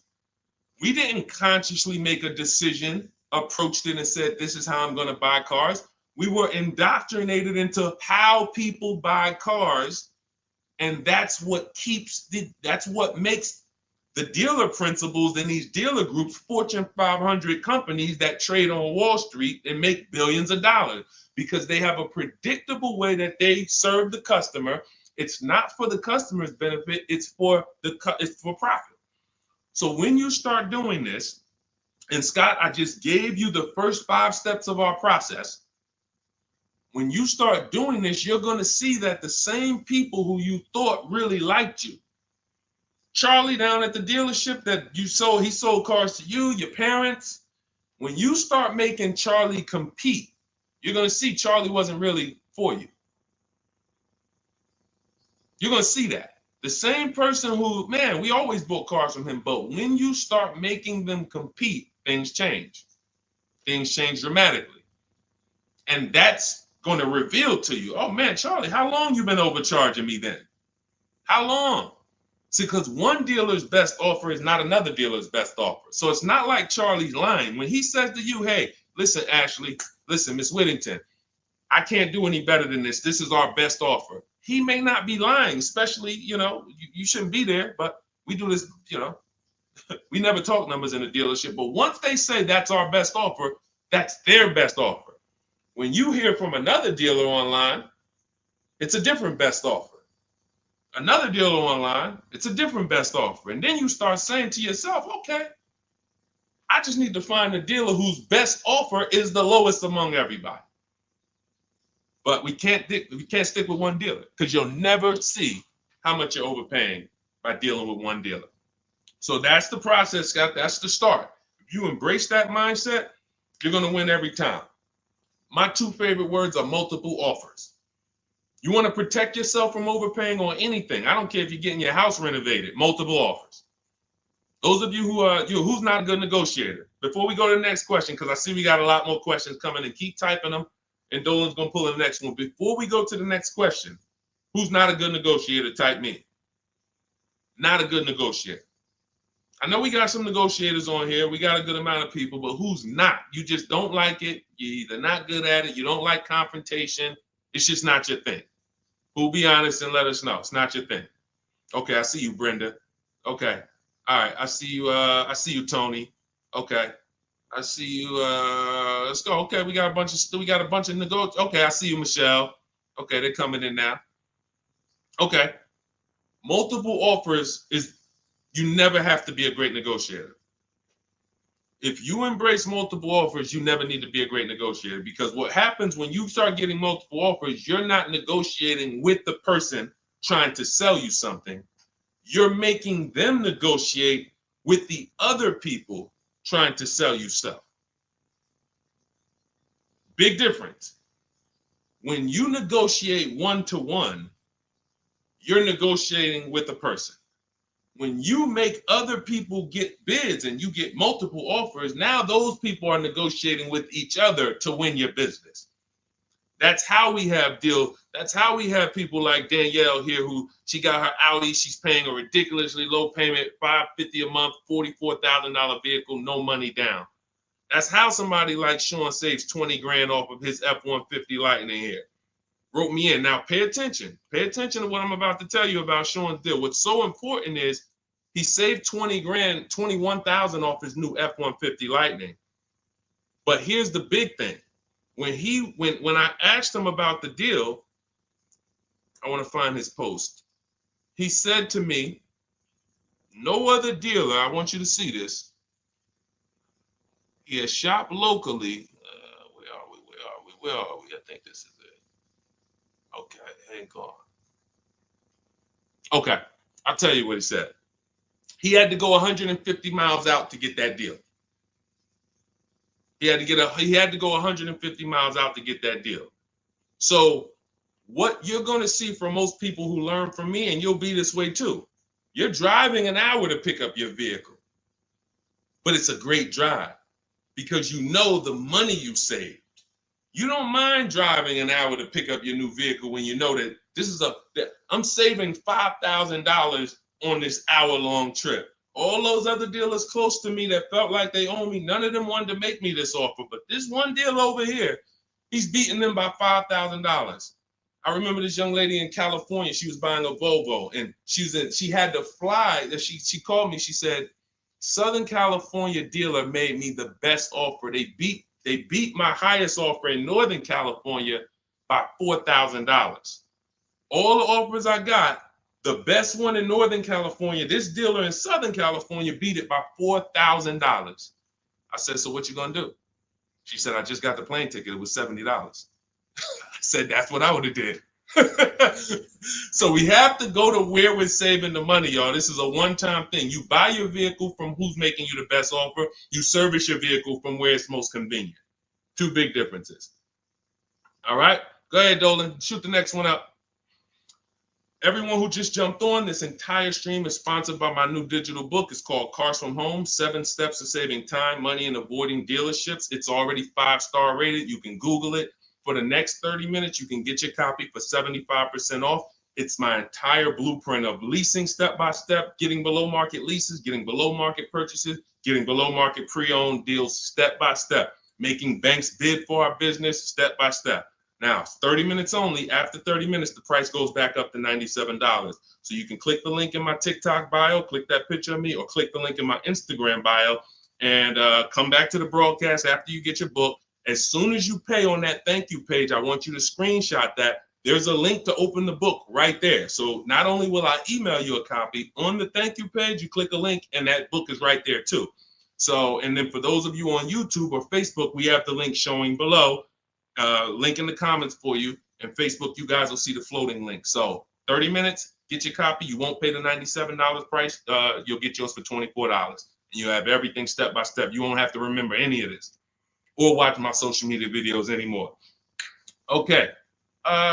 Scott says, just wondering if you've heard of the Ford Flex Buy program, and if so, what are your thoughts? Well, let me do a little research on this. Hang on, because we can find out if this is going to be good for you or not. Let me tell you how easy it is when you figure this, Scott. When you grab this mindset, when you unlearn this. Hold on, they're saying they couldn't hear me on TikTok. Okay. Well, as long as you could, well, I know you guys can hear me here. We're on 2 TikTok channels right now. So let me see here. Let me before we hit this question, let me make sure. Can you guys hear me on TikTok right now? Type yes. If we don't want to continue and people can't hear us. So let me know. But I see, these are the people I love right here. I love people who say, I'm gonna get to it. Hopped off of TikTok, because we're on 2 TikTok channels and now on Facebook. She said, I'm getting to this information. I don't care if I got a skim platform. I love it. Okay, so we're good. It must be just this one TikTok channel then that we're having issues with. So it's all good. Let me close this one out, and then we'll keep it moving. Okay, so this is how easy it is to find out if something's worth it or not. Does it make people compete for my business? Or does it try to lock me into something? The competition is what saves us money, which is why none of these websites you're ever going to see is going to create competition. I'll tell you about the used car websites. They're not creating competition. I'll tell you that. See, I don't want to skip this, but let's check this Flex Buy program. And then, if we have time, I'll explain to you why those used car marketplaces we shop on, it's not competition. They're trying to sell you on variety. But let's check the Flex Buy program and let's see how this works. Okay, so what is Flex Buy? Flex Buy is a unique payment plan for qualified buyers. Ford Flex Buy program payments start out lower, gradually get higher after 36 months. The Ford Flex Buy program takes the rate on a 60-month traditional loan and extends that rate to 66 months. The first 36 months of the loan, the payment will be lower as compared to the 60-month payment. The last 30 months of the loan, the payment will be higher than the first 36-month payment.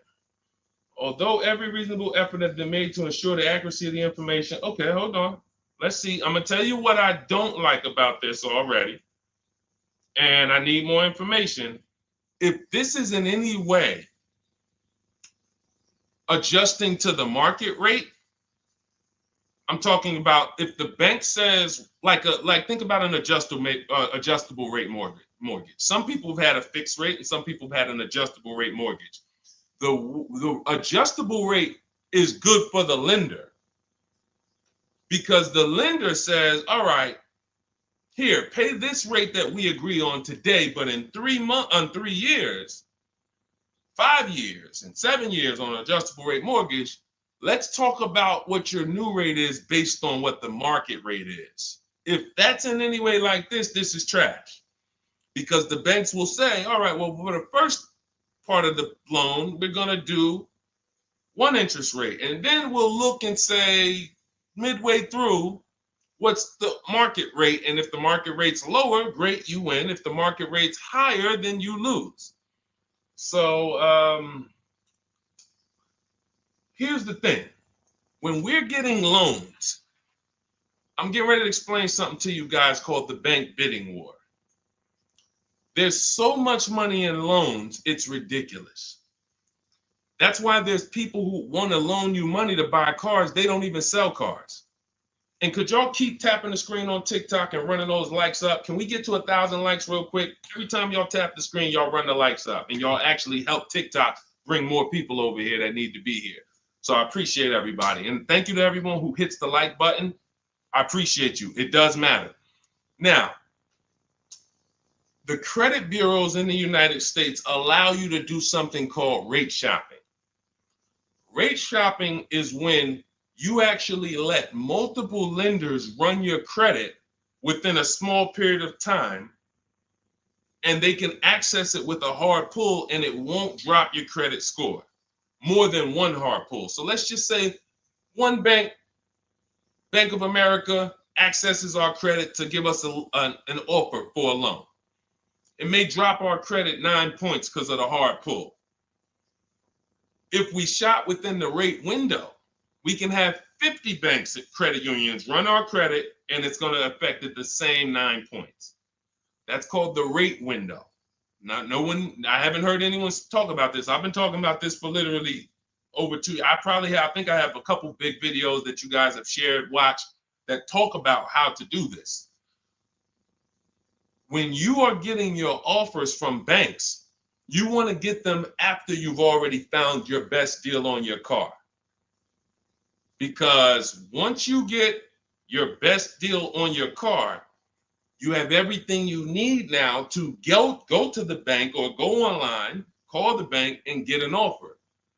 Who's had a bank tell them when they call for some type of offer, the bank tells you, well, we need you to have a car first. Who's had that happen? You call and you're coming and you're shopping for you're trying to get a pre-approval or something like that, and the bank tells you, well, we need what car are you buying? We need the car details. Well, that doesn't really make sense, right? I'm trying to get the offer so I could go get the car. But in the case of how we do it, we find our best deal on a car, then we come home and we let multiple banks and credit unions fight it out. Fight it out. Because I guarantee if this Flex Buy program doesn't allow you to shop for your rate and compare whatever rate they're going to offer to whatever rate you're going to get, you're going to lose with that program. And all they want you to do is see that, hey, well, we're going to give you flexible payments. They're trying to hook in people who just like, hey, that sounds good. Not realizing, well, if you just got a rate that was just got an interest rate that was 2 points lower, your payment would be $40 less a month.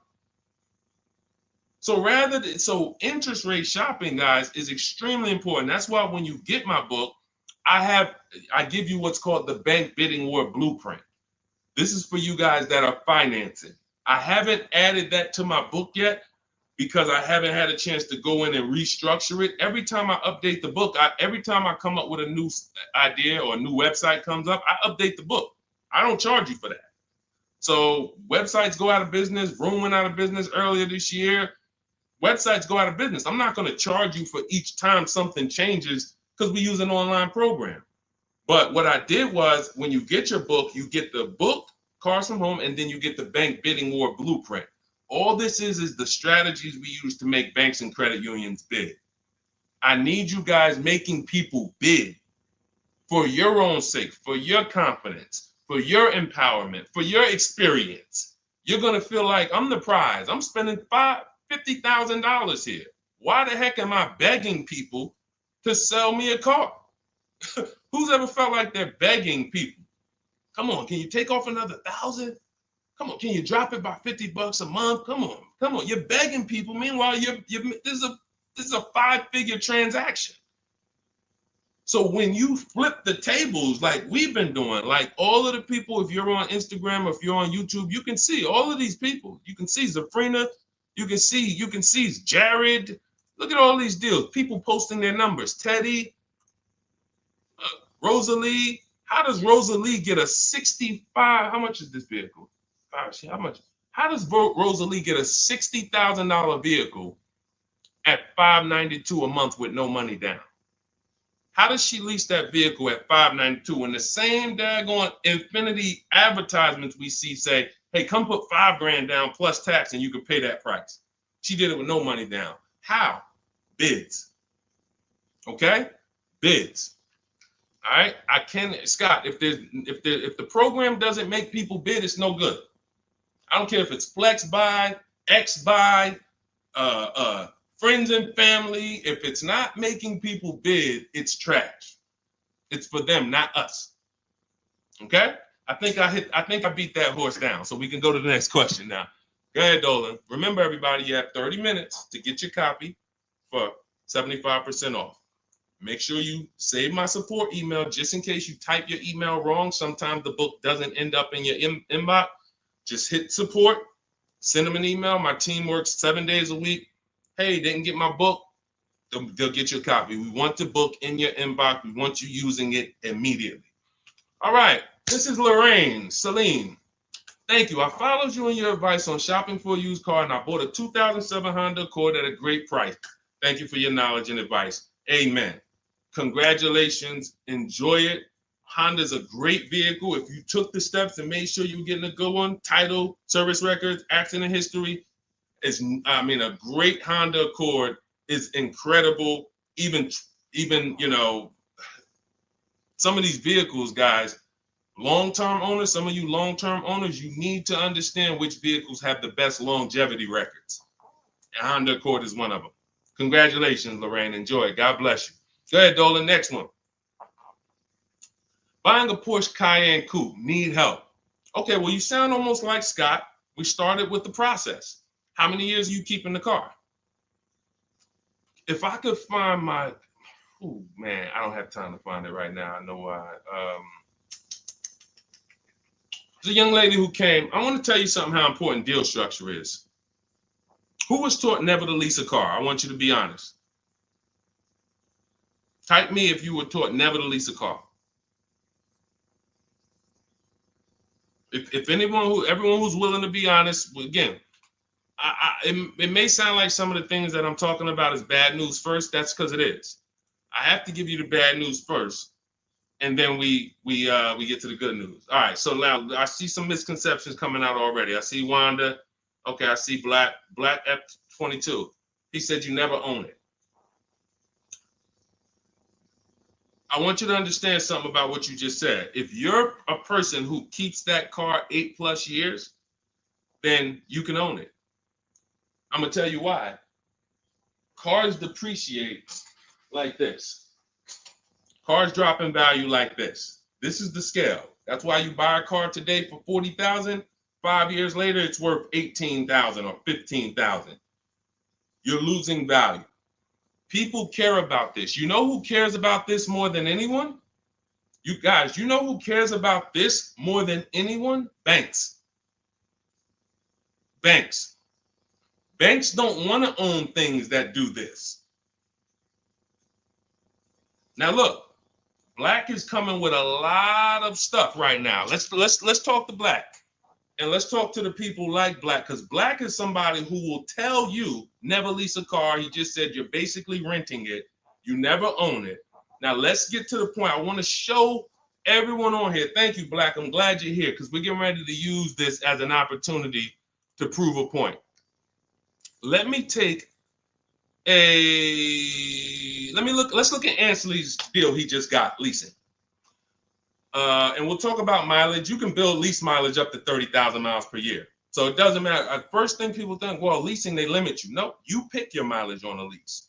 You choose the mileage. I've had people who lease 30,000 miles a year, 25,000 miles a year, 18,000 miles a year. You pick the mileage.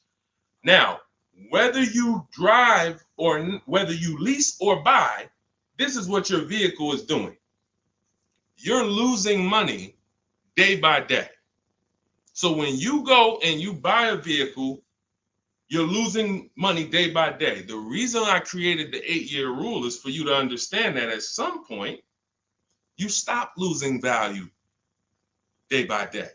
You lose less value. This is what we call beating depreciation. It comes with long-term ownership. But let's look at Ansley's deal so that we can put this leasing versus buying to bed and show you how many of you have overpaid by thousands and thousands and thousands of dollars that you can't get back listening to people who tell you leasing is renting and all of these horrible financial terms. Let's go to the numbers. So Ansley gets a 2024 Infiniti truck. It's a $58,000 truck. If you're watching on Instagram or YouTube, you can see this. It's a $58,000 truck. Guys, some of you know because you've seen some stuff, every $5,000 on a loan is how much per month? Every $5,000 we borrow on a loan, 5 years, is about how much per month?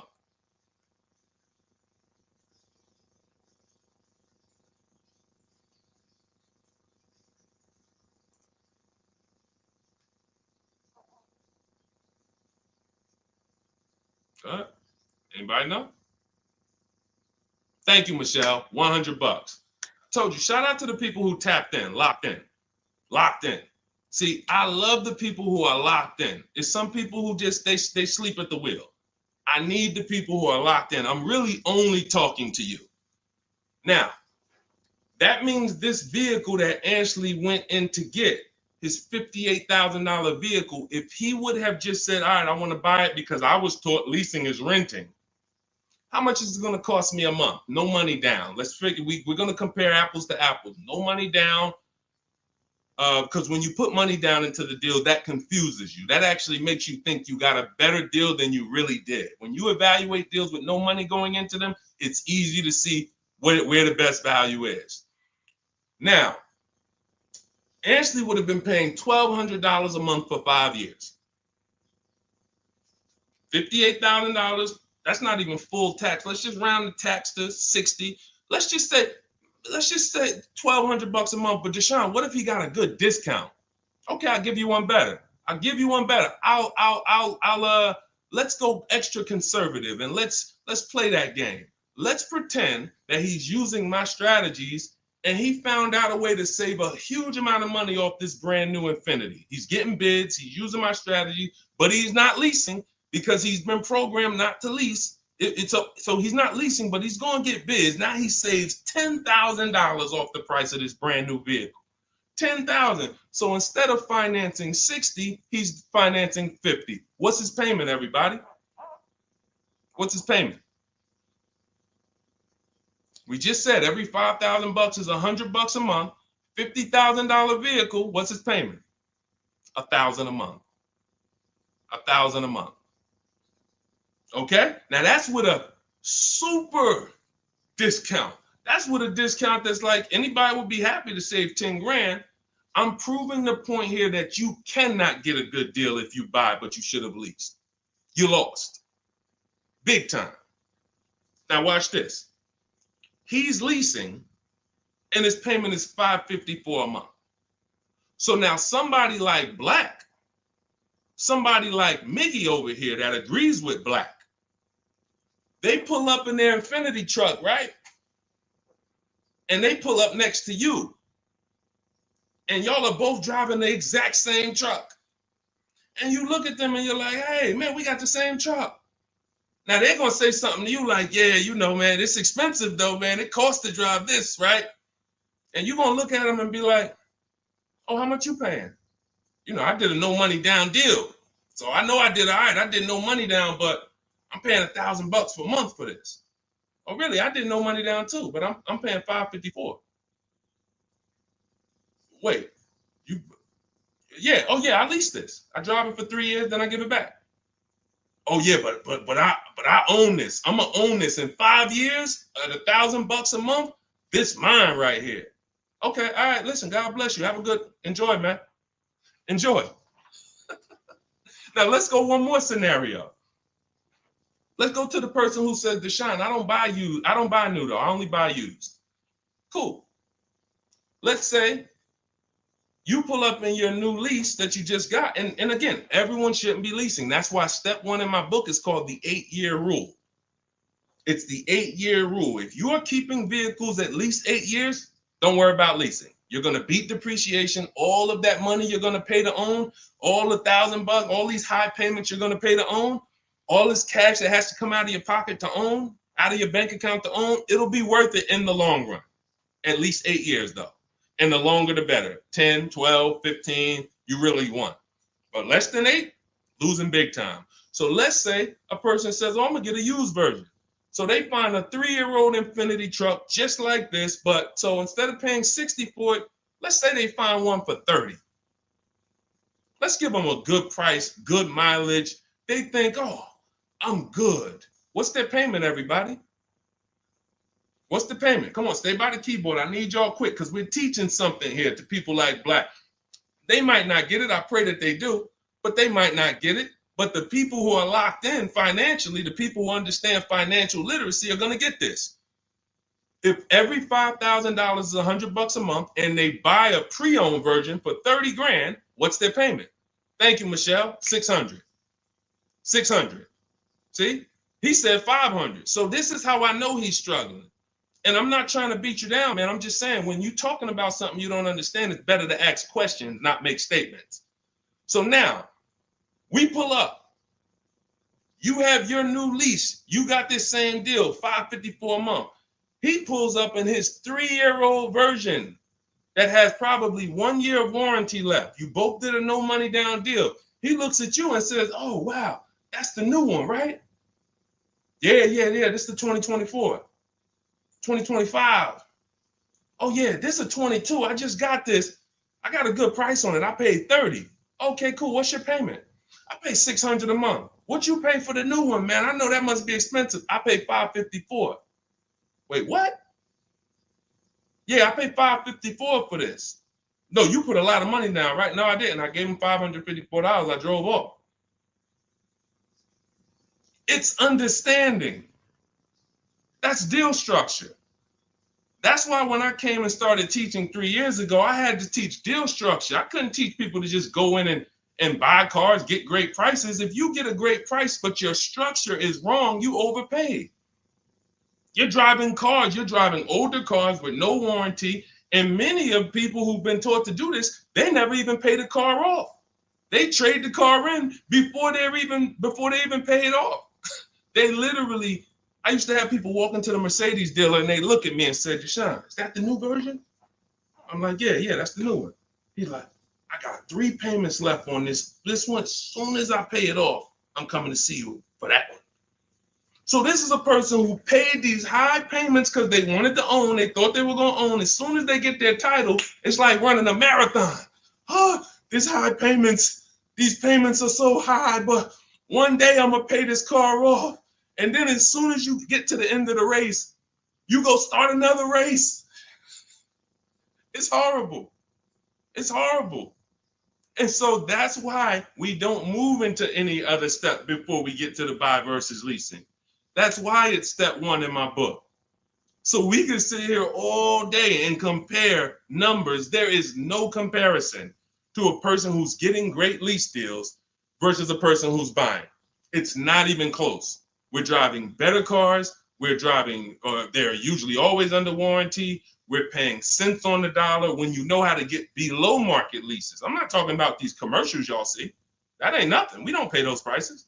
None of these people, look, you think Zafrina, who got a Jeep Grand Cherokee lease, and she paid, Look, she's paying $527 a month. She's paying $527 a month. Oh no, that's Teddy. Hold on.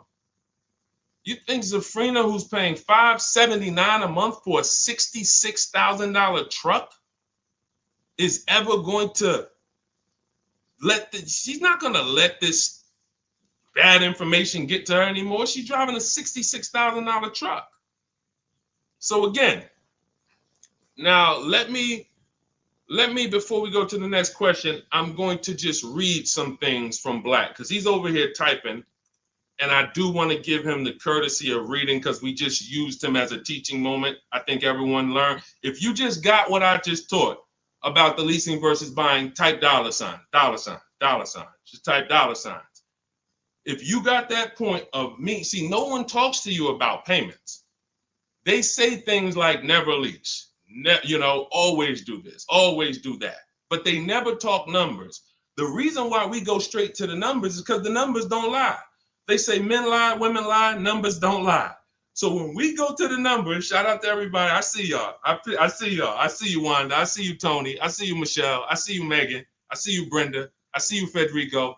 That's the name of the game, is putting your deal on the right foundation so that you know, again, like I said, banks don't want to own vehicles. Think about that. Banks don't want vehicles that are not bringing income in. They don't want a depreciating asset on their books because today it's worth 40, tomorrow it's worth 39,800, the next day it's worth 39,700, the next day it's worth 39,600. That's what a depreciating asset is.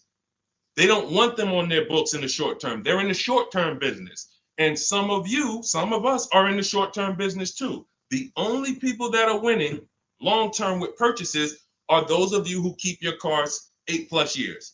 Because you beat depreciation. All right, so Black said, nah, bruh. Okay. Keyword, no money down. You put 10 to 20% down, then it's a different story. You can't make this stuff up. Let's go. You cannot make this stuff up. Watch this, y'all. Watch this. I just compared 3 no money down transactions on the same vehicle. 3, new, used, new lease. 3, no money down. I'm telling people that when you don't put money down, you can clearly see what you're really paying. You can clearly see what you're really paying. Black comes in, he proves our point, which is he's going to put 10 to 20% down. Now he's pulling up next to you in your lease, right? You're $554 a month, brand new, fully warranted, all the latest and greatest features. Now he puts 10 to 20% down on that's $10,000 to $12,000. Think about this. He pulls up and he has a similar payment to you. So he feels like we're alike. He feels like we're pretty close. In fact, he may even feel like he's doing better than you because he's purchasing his and you own yours. I mean, you're leasing yours. But watch this. What about that $12,000 you gave him? What about that $12,000 you gave them? That's how people forget. That's why everything in the Car From Home system, when you get the book, you're going to see everything is about shopping with 0 down, looking at offers, and then choosing, do I want to put money down to lower my payment? Money down does not buy your deal. I made a video about this. Some of you have seen it and shared it. People who make a down payment and think they got a deal. You have a deal before you put your money down, or you don't have a deal. A deal means I shopped all my offers, and then I found the dealer who was going to discount the vehicle the most. Now, how do I want to pay for that? Do I want to get a loan? If I'm getting a loan, what do I want my payment to be? Now I'm going to manipulate my down payment based on what I want my payment to be. That has nothing to do with the deal I got, but somebody like Black or people who move like him, hopefully we can help you get over these mindsets. But you have some very, very strong convictions, and you're confidently incorrect. That's dangerous. It's dangerous to be confident and incorrect. Dangerous to yourself and your family and your friends who will listen to this. If you are putting money into deals and thinking that you got a deal because your payment ended up being affordable, you in no way can win. First of all, you're letting the dealer manipulate two things: the price of the car they're selling you and the interest rate that you're getting from them exclusively. If you were even just separating, if you were just separating your loan from your interest, from the purchase, you would see that that's a losing strategy. You can't compare a person who's driving a brand new vehicle paying a low payment to a person who's paying the same payment but gave the dealer $12,000 to get to that payment.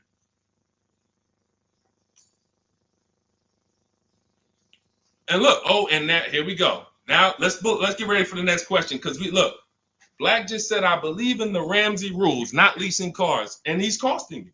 Now, let me ask you a question. How many years are you keeping your cars, Black, on average? And let's just move on from there. We've given you enough, and you've been great. You have been great. I think we have all learned.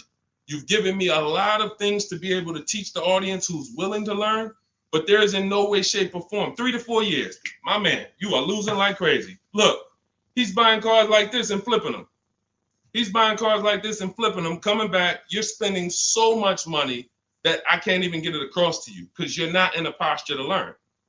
You are literally buying cars in their deepest state of depreciation because somebody told you don't lease. You listen to them. You buy the car here. It's worth $40 the day you buy it. You come back in 3 to 4 years to get a new one. They give you $20 for that car. You spent $20 grand. You lost $20 grand in depreciation in 3 years, and you just keep doing that because somebody told you never lease cars, and you listen to them. The payments I'm showing you, it's not clicking. The fact that the same car you bought for $40 that you're going to get $20 for, you're paying $40. That's an $800 a month payment. You put 20% down, you finance 30 grand. Now that's a $600 a month payment. That same $40,000 car we're leasing with no money down for $500 a month. No money down. You are spending thousands.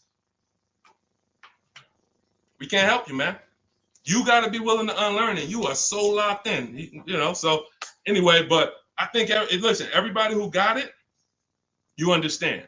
That is why leasing versus buying is paramount.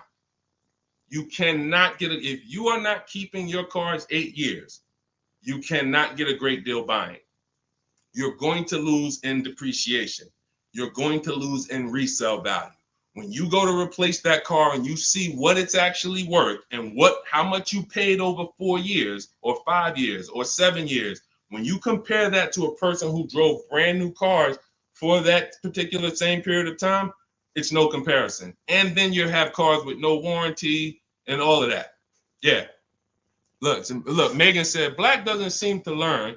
So to my question would be, could you buy an extended warranty package? Hold on. Why am I getting calls on airplane mode? Sorry, guys. I hold on. Let me put on Do Not Disturb. All right, so go ahead, Dolan. Shoot some. Let's get to Megan's question, and then let's try to go through a couple more. But that was good. That was good, Black. Thank you, because we wouldn't have been able to teach on those points without your questions. Okay, so let's do Carolina on YouTube, and then let's go to we'll hit Megan, and let's go through as many as we possibly can. Hey, I'm new here. I want to trade my 2020 Nissan, and what's the best way to do this, please? Okay, so you have a 2020 Nissan. That's a vehicle that's not 5 years old. First thing you would do, if we were talking, I wouldn't let you buy. Unless you're telling me you're going to keep the next car 8 years, you're losing, because that 2020 Nissan, first thing we want to do is decide whether we're buying or leasing the next vehicle. And as we just said, if you're not keeping the next vehicle 8 years, you should be shopping for below market leases. Then you want to now see what is the most money you can get for that Nissan. We don't depend on a dealer to tell us. You're going to go to these 6 websites. These are 6 websites. You do this in 15 minutes. You're going to find out what that vehicle is truly worth. You find out what your vehicle is worth with offers, not with anything else. Offers. So go to CarMax, Driveway. Write this down. I told you, stay locked in because we do dialogue here. It's not just me talking. Unless you got a notepad, you got to stay locked in and ready. We're going to go to CarMax. We're going to go to Driveway. We're going to go to Carvana. We're going to go to KBB Instant Cash Offer. These are all offer sites. These are people you walk in, they do an inspection, they cut you a check, you're out of there in an hour with a check. They're not trying to sell your car, they just want to buy your car. Driveway, Carvana, CarMax, KBB Instant Cash Offer, Car Gurus, and AutoNation. 6 offers, 6 bids. That's going to tell you what your vehicle is worth, and that's going to tell you if you have equity or negative equity. Equity or negative equity. Okay? So that's the first thing you need to do. First 2 things is ask yourself, how many years are you keeping the next car? And then do your equity assessment to see, do you have positive equity that could either go in your bank account or negative equity that's going to be carried over to your next deal. So that's the first step. Okay, do that first. Now, here's the beautiful thing. When I was at the dealer, I would have people who walked in as soon as I asked them how many years they were keeping the car. If they were telling me 5, like, remember the guy I mentioned a little while ago on the stream? I said he comes into the dealership. Hey, Deshone, is that the new one? As soon as he gets his title, he comes in and trades it in. I told him, there's no point in you waiting for the title. First of all, you can replace a vehicle without the title. That's fine. But again, he was taught, hey, I got to wait for my title, and then I make a move. So he always has a payment. 5-year loan, 6-year loan, pays it off, gets a new car. He always has a payment. It's just super high. But what I would do if he was listening, if he was open to financial advice, I would tell them, you're going to cash that vehicle out. That means you're going to sell this vehicle. We're going to give you a check for that. So whatever it's worth, 15, 18 grand, it's paid off. That's going to go in your pocket. Now, what he was used to doing was, well, whatever it's worth, don't I have to put that down on the next vehicle to be able to get my payment where I want it? And this was the best news I was able to deliver. This is why, and if you talk to anybody in New Jersey who dealt with me, this is how I've been. I've been the same way. From the minute I started learning about financial literacy when it comes to cars, I was a consultant educating my clients on how to keep the most money in their pocket and drive the best cars. When he would say, well, I say, are you familiar with leasing? And I would ask, how much do you drive a year? And he would say, I think about, maybe 13, 14,000. I said, let's go look at your old vehicle. We look at your old vehicle. We see, okay, yeah, based on what's on the mileage now, you drive about 14,000 a year. Here's what we're going to do. Whatever your car is worth, you're going to put that in your bank account. Let me show you what a competitive lease would look like. I make him the offer. He's like, wait a minute. This is my payment? And I could drive as much as I want. That's it. You could drive the same amount you've been driving. So I'm paying less than I was paying to own this thing?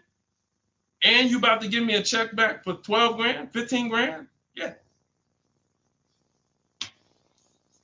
This is what I want to do for the people who have been programmed that buying cars is how you should do it. Again, long-term owners, you should not be thinking about leasing. But here's how I know you need it in your tool belt, because your daughter may not be a long-term owner. Your spouse may not be a long-term owner. Your friend or whoever may not be a long-term owner. See, typically how you do things is how you teach other people to do things. So if you are keeping your cars 8, 9, 10, 12 years, you probably think everyone else is doing that. But your kids or your family members or your spouse, they may want to drive for 5 years and then they're like, all right, this stuff's starting to go wrong. You said the warranty is up and this got to cost $800 to fix, $400. Let's just go get a new one. Those are the people who don't have the values to keep a car long term, and you should not be buying cars for them. They should be shopping for. Now, both cases, you need below market deals, but it does not. But knowing how long you're going to keep the car is how you're going to beat depreciation. So all of this is in my digital book, guys. Everything I'm talking about on this stream is in my step-by-step book. A lot of what we talk about on these streams and in my social media videos is what not to do. My book is about what to do. It's like, do this, do this, do this, do this, steps, check it off the list. Next thing you know, you got below market deals from home. There's only 3 things we go into the dealership for: test drive, have our car appraised, and to pick up a car. We are not there to shop. We're not there to get numbers. We're not there to negotiate. We do all of this stuff from home. So for 30 minutes, if you visited the website already, you'll see the timer, 30 minutes, you can get 75% off your copy. It'll be in your inbox in literally seconds. And as soon as you pay, in my TikTok bio, in my Instagram bio, Facebook, we have a link floating for you. You guys should be able to see the link. And then Instagram, we have YouTube, we have a comment pinned for you guys. You'll have the book, but as soon as you pay, you're going to see the thank you page. It says screenshot this page. You'll see my support team email. Sometimes you type your email wrong. Contact support if the book is not in your inbox in literally 5-10 minutes. Also, as soon as you pay, you see a link that says open your book below. So there's 2 ways I'm delivering the book to you. Right there as soon as you buy, but I'm also emailing you a copy. But sometimes, we fat finger the keyboards and there's a letter off. So make sure you hold on to my support team's email and hit them up. Okay, good stuff. Get your copy. Listen, once that clock hits 0, the price is $97, which is still worth every penny. If I missed it, I go back and look. Knowing what I know, knowing what the people know, look at Tiffany. Look at Tiffany's deal. Look at Tiffany's deal. Matter of fact, let's show Vicky's deal. Look, thanks to your books and your methods, I was able to get my new lease for a 2024 Volkswagen Atlas SE Peak Edition with the tech package for $175 per month less than my first quotes. I did it all online except for picking up the car. I put no money down other than my first month's payment and DMV, which is probably $200, and saved over $6,000 on the life of that lease using your negotiating scripts. We have email scripts. This is what I want for you. I want you guys not just getting cars. Everybody's getting cars. You'll see people posting their car. Oh, I needed an upgrade. Look, get a bunch of likes. Hey, had to treat myself. You'll never see the numbers though. I want you, every time you get a car, I want you just as excited about the numbers you got as the car. And this will make sure you get there. Go ahead, Dolan. Shoot the next one up. Okay, Brandon from TikTok. I've lifted the Denali truck. I owe $6,500 on it. It has 163,000 miles. It needs $3,500 worth of front end work. Should I fix it or trade it? I'm the only owner. I would make sure you get a second opinion on how much it's going to cost to fix. Lifted Denali is going to have a low resale value. But here's the thing: the cost of replacement is always more than the cost to fix. Always more. So if you got a truck, and again, your truck, you got a loan on it.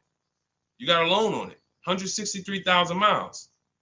I teach something: you shouldn't have a loan past the 10th birthday on a vehicle. Now you're going into a lot of risk. There's different boundaries we need to follow. But what I would do if I was you is I would make sure I'm not spending more than $3,500 unless I'm getting multiple mechanics to give me an offer. But I would see, what does it cost? What's the lowest I can pay to get this truck running? What if you pay $3,500 and it runs again for another 3-4 years? All day long. Because to get a new vehicle, $3,500 is coming out your house in probably 6-7 months. Which would you prefer? $3,500 one time and I could drive this thing for another 3 years problem free? Or $7,000 or $10,000 a year that I'm going to pay to get a new truck? Keep the cost low when you can.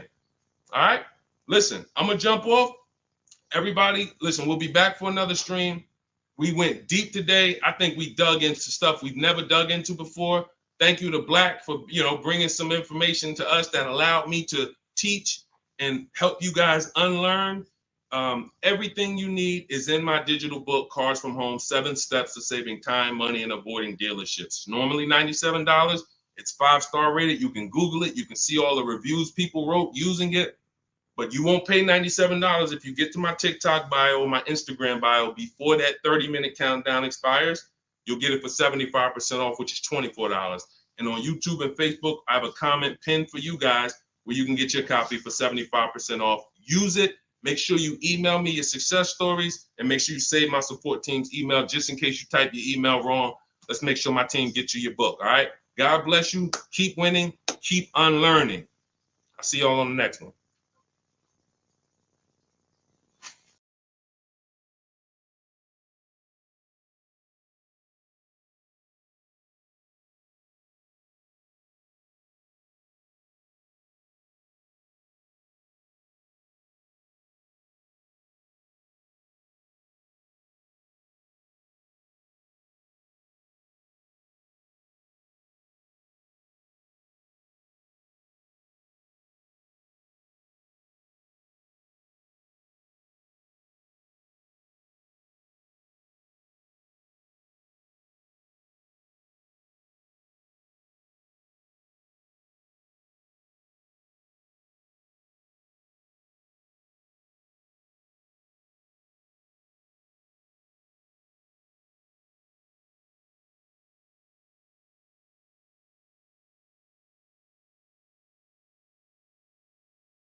Hit go live, then we'll roll in.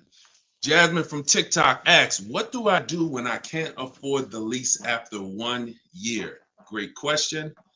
You want to do an equity assessment, see if you can sell it. There's two main ways to sell a lease. You could have somebody assume it. You can go to a site like Shop a Lease, and if you have a good car payment, you could list the car there and somebody could take over it, but it must be a good car payment relative to the deal. If you're paying, if you overpaid per month, then you're going to have a hard time getting someone to take over the lease. But if not, you can get rid of it there. Second is, I want you to call the leasing company, ask for your payoff, and then you're going to call, once you get your payoff, I want you to ask them if you have a third-party restriction. Those are the two questions you're going to ask your leasing company. And then once you get that number, which is your payoff, you're going to go to CarMax.com, Driveway, Carvana. This will take you 20 minutes to do. Kelly's Blue Book Instant Cash Offer, Auto Nation, Sell My Car, and Car Guru, Sell My Car.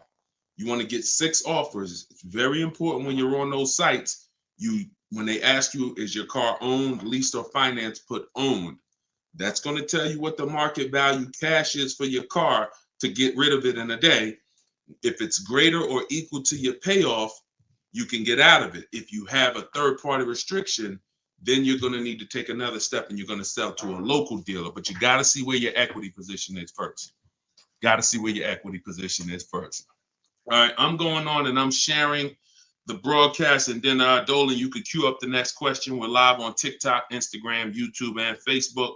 So we are going to be taking questions from all platforms. The first one came from TikTok. We got a couple queued up on TikTok. So shoot the next one in, Dolan, and we'll get to it. All right, this is another one from TikTok. I have 2 payments left on my lease. What's my next step? Equity assessment. Who's returned a lease to a dealership, just dropped it off when it was done? You never assessed any equity. You didn't even know. Who didn't know that a lease could have equity that you could put in your pocket? It's not a guarantee, but many people all through the pandemic, we were showing them how to put $5,000, $7,000, $10,000, $12,000 in equity in their pocket from the end of their lease. I sold my lease. End of my Jeep lease, I made $8,900. My mother made $10,200. Now that was when everything was worth 7 to 10 grand more than it's worth. That was when the market was once in a lifetime. But does not mean we will never return a lease without doing an equity assessment. If you've done it, I want you to raise your hand and say, you know what, I turned in my lease. If you ever just dropped it off, you can't do that again. You must know if you have equity, and you follow those steps that I just gave to Jasmine. I think that was Jasmine who asked the first question. That is what's called in my book, in my process, that's the equity assessment. That is what you do. Everything I'm teaching you guys is from my new digital book, Car Shopping for People That Hate Car Shopping, 7 Steps to Saving Time, Money, and Avoiding Dealerships. So every question you ask, when I answer it, it's going to be out of one of those 7 steps. And the equity assessment is step 2. You must do that before you ever return a lease for the rest of your life. A lot of you gave back thousands of dollars to dealerships and you didn't realize you were doing it. They bought those cars, put that money in their bank account when it should have been in yours. Yep. All right. Go ahead. Shoot the next one up, Dolan. All right. All right. This one's from TikTok as well. Let's go. Facebook, type your questions in. YouTube, type your questions in. Instagram, type them in so we can get to you guys. Another one from TikTok. Thinking of trading a car for a newer model. Should I keep the car and just get the new one? It's a good question. What's the benefit of keeping the car? If you were a high mileage driver, then I would tell, let's just say you said, Deshone, I'm driving 20,000 miles. Then high mileage drivers, I want you to type HM. If you do over 20,000 miles per year, even 18,000 miles per year, just type HM. Regular driver, Jason, what's the benefit of having 2 cars? Its own insurance. You're paying for one when you get your new car. I like to drive that car that I'm paying for. I don't want to be paying for a car and then I got this other car that I'm barely using. But if you are a high mileage driver, then I would tell you keep that car and get you another car. And but how many years are you keeping the car, Jason?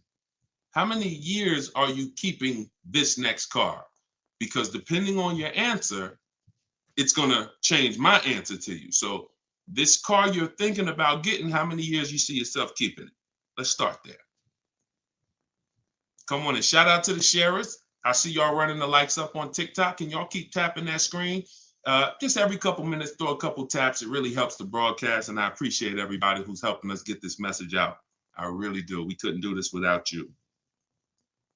Let's see if maybe 5 years, then you should not be buying that car, Jason. You should be leasing. And I'm going to break this down for you really quick because some of you know the depreciation curve. And the rule of thumb is when we talk about the hidden money in your car deals, my job is not to just teach you, if you're willing to listen, how to save thousands of dollars by making dealers and banks bid on your business. That's how we make sure we get the best prices. You can't get the best price. You can't make the best deal if you buy, but you should have leased. It's impossible because the depreciation curve looks like this, y'all. If you buy a car today for $30,000 today, I give you a car. I'm gonna show you something. I want everybody stay close to your keyboard. I don't want you to, when I ask you a question, type as quick as you can so we can keep the dialogue going. If I gave you a $30,000 car right now, put it outside your house, you don't drive it 1 mile, you don't even touch it. We go outside a year later, is it worth $30,000? You didn't drive it 1 mile. You said, Deshone, I don't need the car, but I'm leaving it here. It's yours. You don't drive it 1 mile. Is it worth $30,000? No. So that's your first intro into depreciation, the unseen expense. Let's go a little deeper. If you put 10,000 miles on it, it's worth less, right? If you put no money in it, if you put no mileage on it, it's already lost thousands. If you put 10,000 miles on it, it's worth less, right? High mileage driver, let's say you put 20,000, it's worth less, right? Now what you're seeing is the expense you've been taught not to see, which is depreciation. It has nothing to do with car payments. It has everything to do with that. We've heard people say, oh, cars are depreciating asset, cars are depreciating. What does that actually mean? I'm showing you what that means. I'm showing you what that means. When you're buying something that goes down in value, you have to look at when it's going down, when is it losing its most value, and your goal should be to avoid replacing it while it's losing the most value. How many of you have a car outside right now, outside your house? You've had it for at least 8 or 9 years. Type the number of years you've had it. If it's more than 8, don't type 3, don't type 5. For those of you who have a vehicle outside right now and it's been in your home, in your household for at least 8 years, I want you to type the number of years. All right, we got Jason 10, we got 13, we got 8, we got 20, we got 14. Okay, so we got 10. This is the leasing versus buying question, and there's nothing more important than this to the foundation of your deal. Because if you choose wrong, you cannot get a great deal. And if you're new to this, then lock in for the next 5 minutes, and you're going to understand why. The people, those of you who said, Deshone, wow, Jazzy's 20 years. The vehicle, the value of your vehicle right now, isn't it going to be about the same a year from now? Everybody who just typed, look at that. And I want y'all to pay attention. If those of you who are like, Deshone, I never keep a car, you might be saying, looking at these numbers and saying, Deshone, I would never keep a car that long. It's not for me. It's not in the cards for me. It's not my style, not my habit, not interested. Perfect. Pay attention. 12, 20. So all of these people, your car will be worth next year about what it's worth right now. What does that mean? That means you have avoided the depreciation. You've won. The depreciation curve normally looks like this the first 5 to 7 years, but it starts to get like this the longer you keep the car. So now all of you who have answered, all of you who are watching them answer, their car depreciation curve looks like this now. It's not losing much value anymore. If you don't get to that level, there was no point in you buying the car because you're replacing it here. There's only 2 ways to go to avoid this type of depreciation. Car was worth 30, now it's worth 10, 7 years later. It's only 2 ways to avoid that type of hit. One, you're going to keep it long term. If that's not you, you should be shopping for aggressive leases. Not these leases you see in the car, in the commercials, come pay $4,000 down and all of that. These are not deals. Aggressive leases are below market prices and they're pennies on the dollar compared to what you've been paying. You cannot win buying cars and switching them like this. That's why you always have negative equity. That's why you're always never happy with what you're getting for your car. You buy your car, you come back, look 3 years later, you see what it's worth. It's always disappointing because you're trying to literally get cash back out of something that is not designed to give you any value in the short term. Leasing or long-term ownership.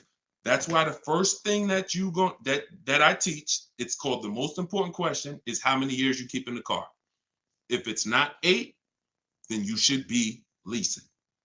It's not even a question. We'll go deeper on that throughout the show. Anyone who wants to know more about that, you keep asking, because once I open up that Pandora's box, it's like your mind is like, oh, but everything I heard about leasing, I heard it was bad. I heard you can't drive that much. I heard that yada, yada. They bill you for all of this stuff. All of those things, I'm going to help you unlearn because unfortunately, the people who taught you that were confidently incorrect, which is dangerous. Confidently incorrect is you're dangerous to yourself and others.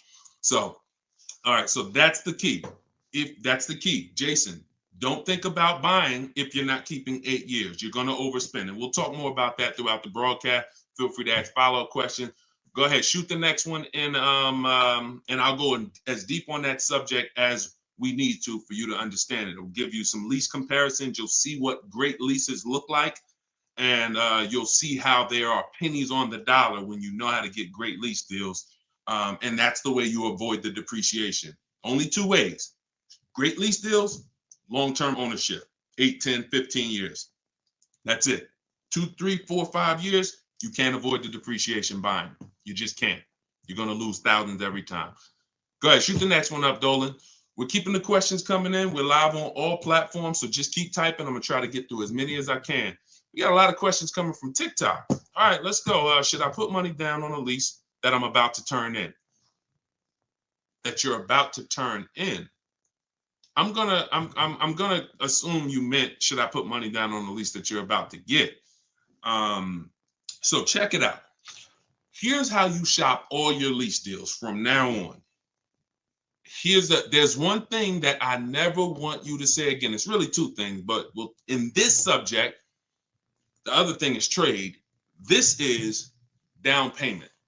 I want you to eliminate the words down payment from your vocabulary because it's been used as an opportunity to get more money out of you.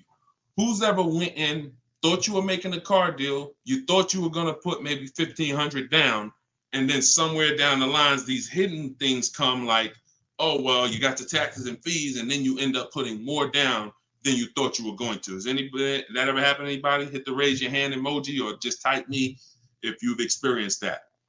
You thought you were going to be putting this down. You might have gotten to the finance office to sign the paperwork, and now you got to come up with another 500 or 1,000 or the taxes or the fees or whatever it is, right? So I spent 14 years in the car business. For those of you who don't know me, I've seen the way we call them the 80%. 80% of people shouldn't be in the car business. They're overpriced. They'll sell their grandmother the highest price car. It doesn't matter. They have no integrity, very little morals. We don't buy from them. What you need is to learn to avoid them, and you also need to learn to find the 20% who beats them all the time. So when you shop your car leases, you are always going to shop. You're no longer going to say down payment. You're going to say this: total out of pocket. Total out of pocket. See, total out of pocket means that's what I'm giving you and no more than that. You'll see the difference. Down payment can be, that's my down payment, but what about my taxes and what about, so that gets convoluted. When you start using, hey, I'm only doing this total out of pocket, it's hard for them to switch it up, especially when you're adamantly aware of what that means. This is all the money that I'm putting out of my pocket. You could also say do it signing, but total out of pocket is probably more of a universal term. You shop your leases with 12,000 miles. Now, who was taught they limit you on the lease miles? Who was taught they only give you 10,000 miles? Because this question from TikTok, the person's asking, should I put money down on a lease? So I want to tell you how you always want to shop your car deals with no money down. That's what's confusing you. What's confusing you is you don't, when they mix the down payment and start throwing monthly payments, you are now not aware of what you're truly paying for the car, what you're truly getting. And so this is why you use what I'm telling you, you shop my way. You're never going to shop with down payments. That doesn't mean we don't put down payments down, but we do not get offers and we're not out there shopping with down payment money. Okay, so all right, I see it's happening to you, Fouché. So you're going to get your offers with first month's payment, total out of pocket, taxes and fees in the payment, 12,000 miles per year. Once you do that, I teach in my book, I have a new digital book. It's called Car Shopping for People That Hate Car Shopping, 7 Steps to Saving Time, Money, and Avoiding Dealerships. I teach a strategy called the 25 to 5. We're going to connect with 25 dealers. We're going to get 5 offers. We do not make a decision without at least 5 offers. Because once you see, thanks to everybody who's supporting the broadcast with the gifts, I appreciate that.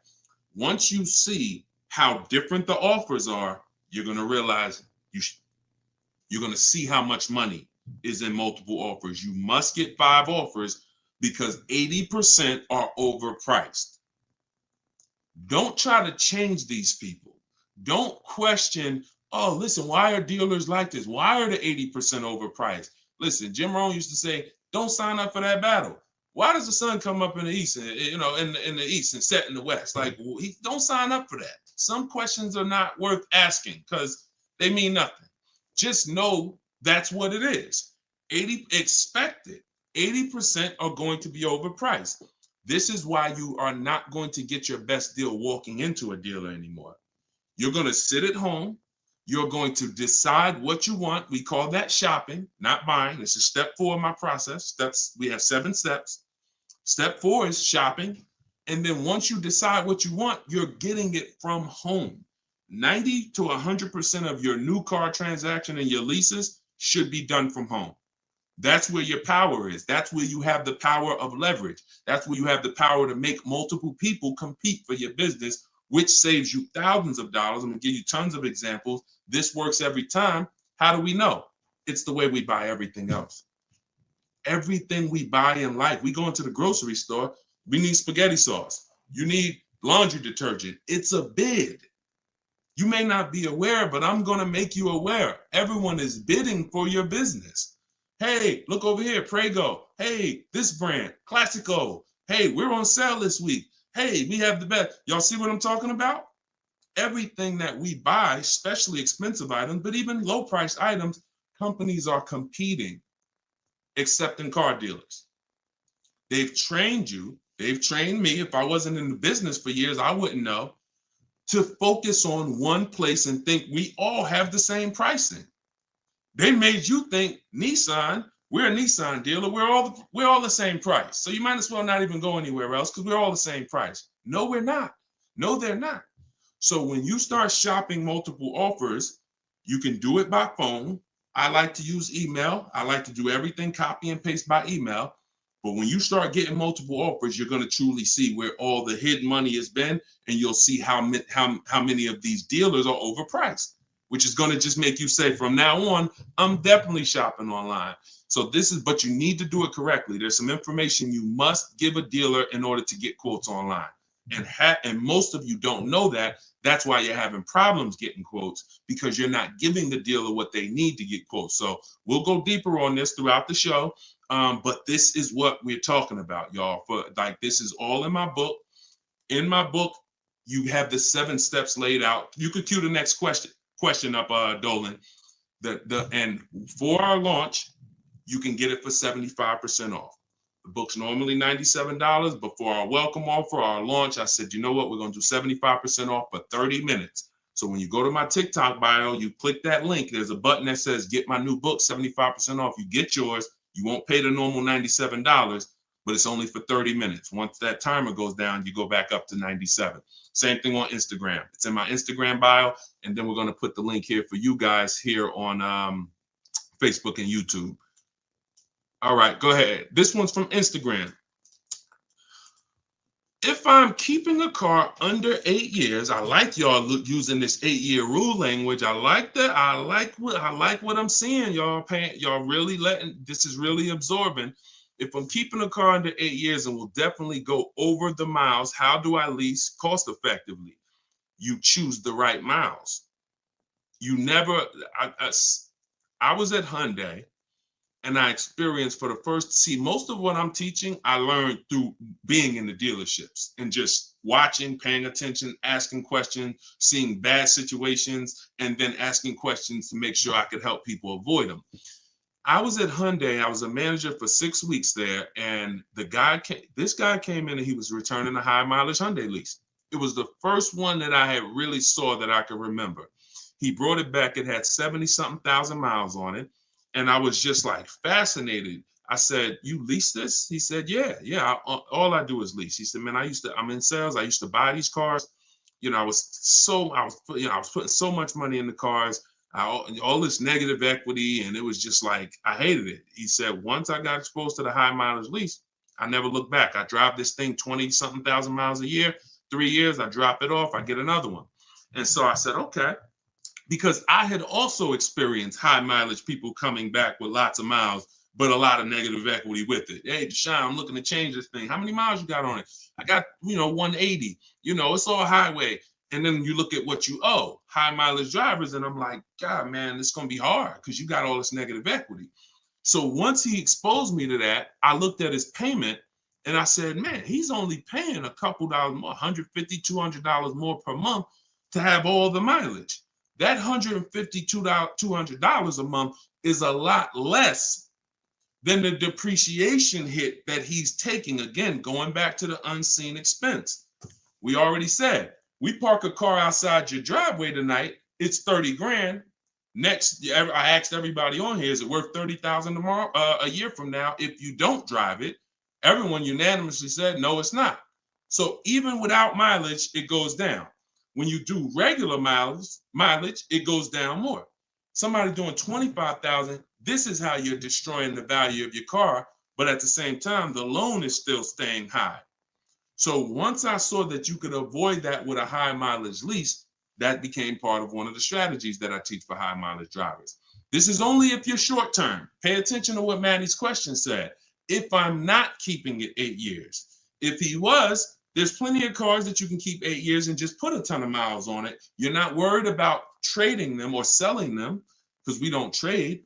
You're just going to get the maximum value out of it. In his case, he knows he's not keeping it 8 years. How are we avoiding the short-term depreciation? You do that with a high mileage lease. Second strategy, Matt, this is also in my book. I have 2 strategies for short-term high mileage drivers. That's one way.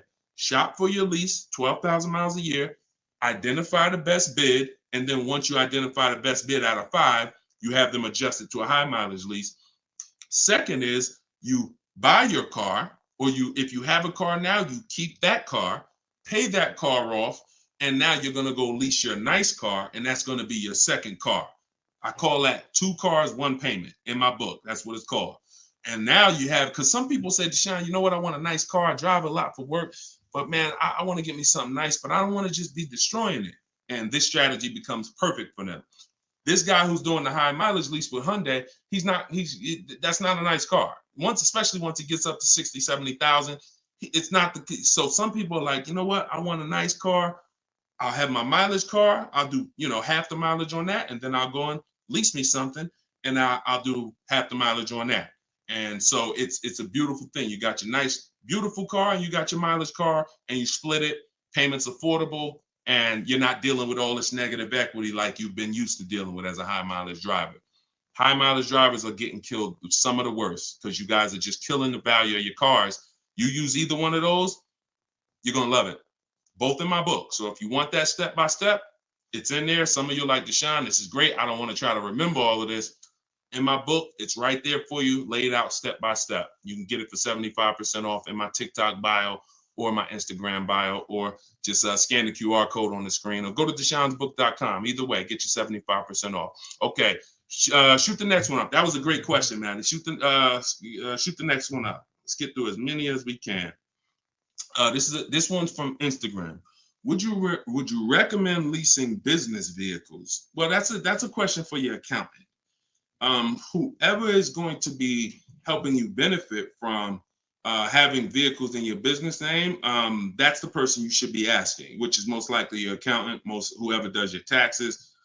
Here's what I can tell you, and I'll keep this very quick.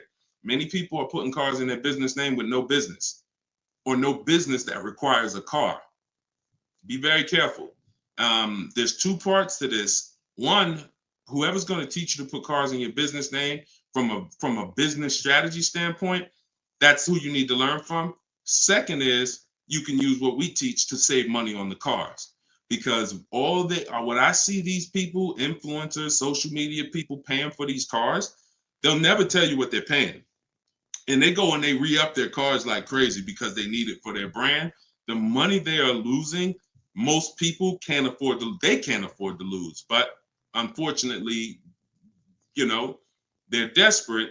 But get the strategies, get the structure. I used to have people all the time ask me, Deshone, do you teach Toro and all of these, I said, look, I don't, but you need 2 people. You need me, because I'm going to teach you how to buy the inventory at below market prices. You need the business person who's going to teach you how to legitimately do the business, inventory and all of that. Those are the 2 people that you need.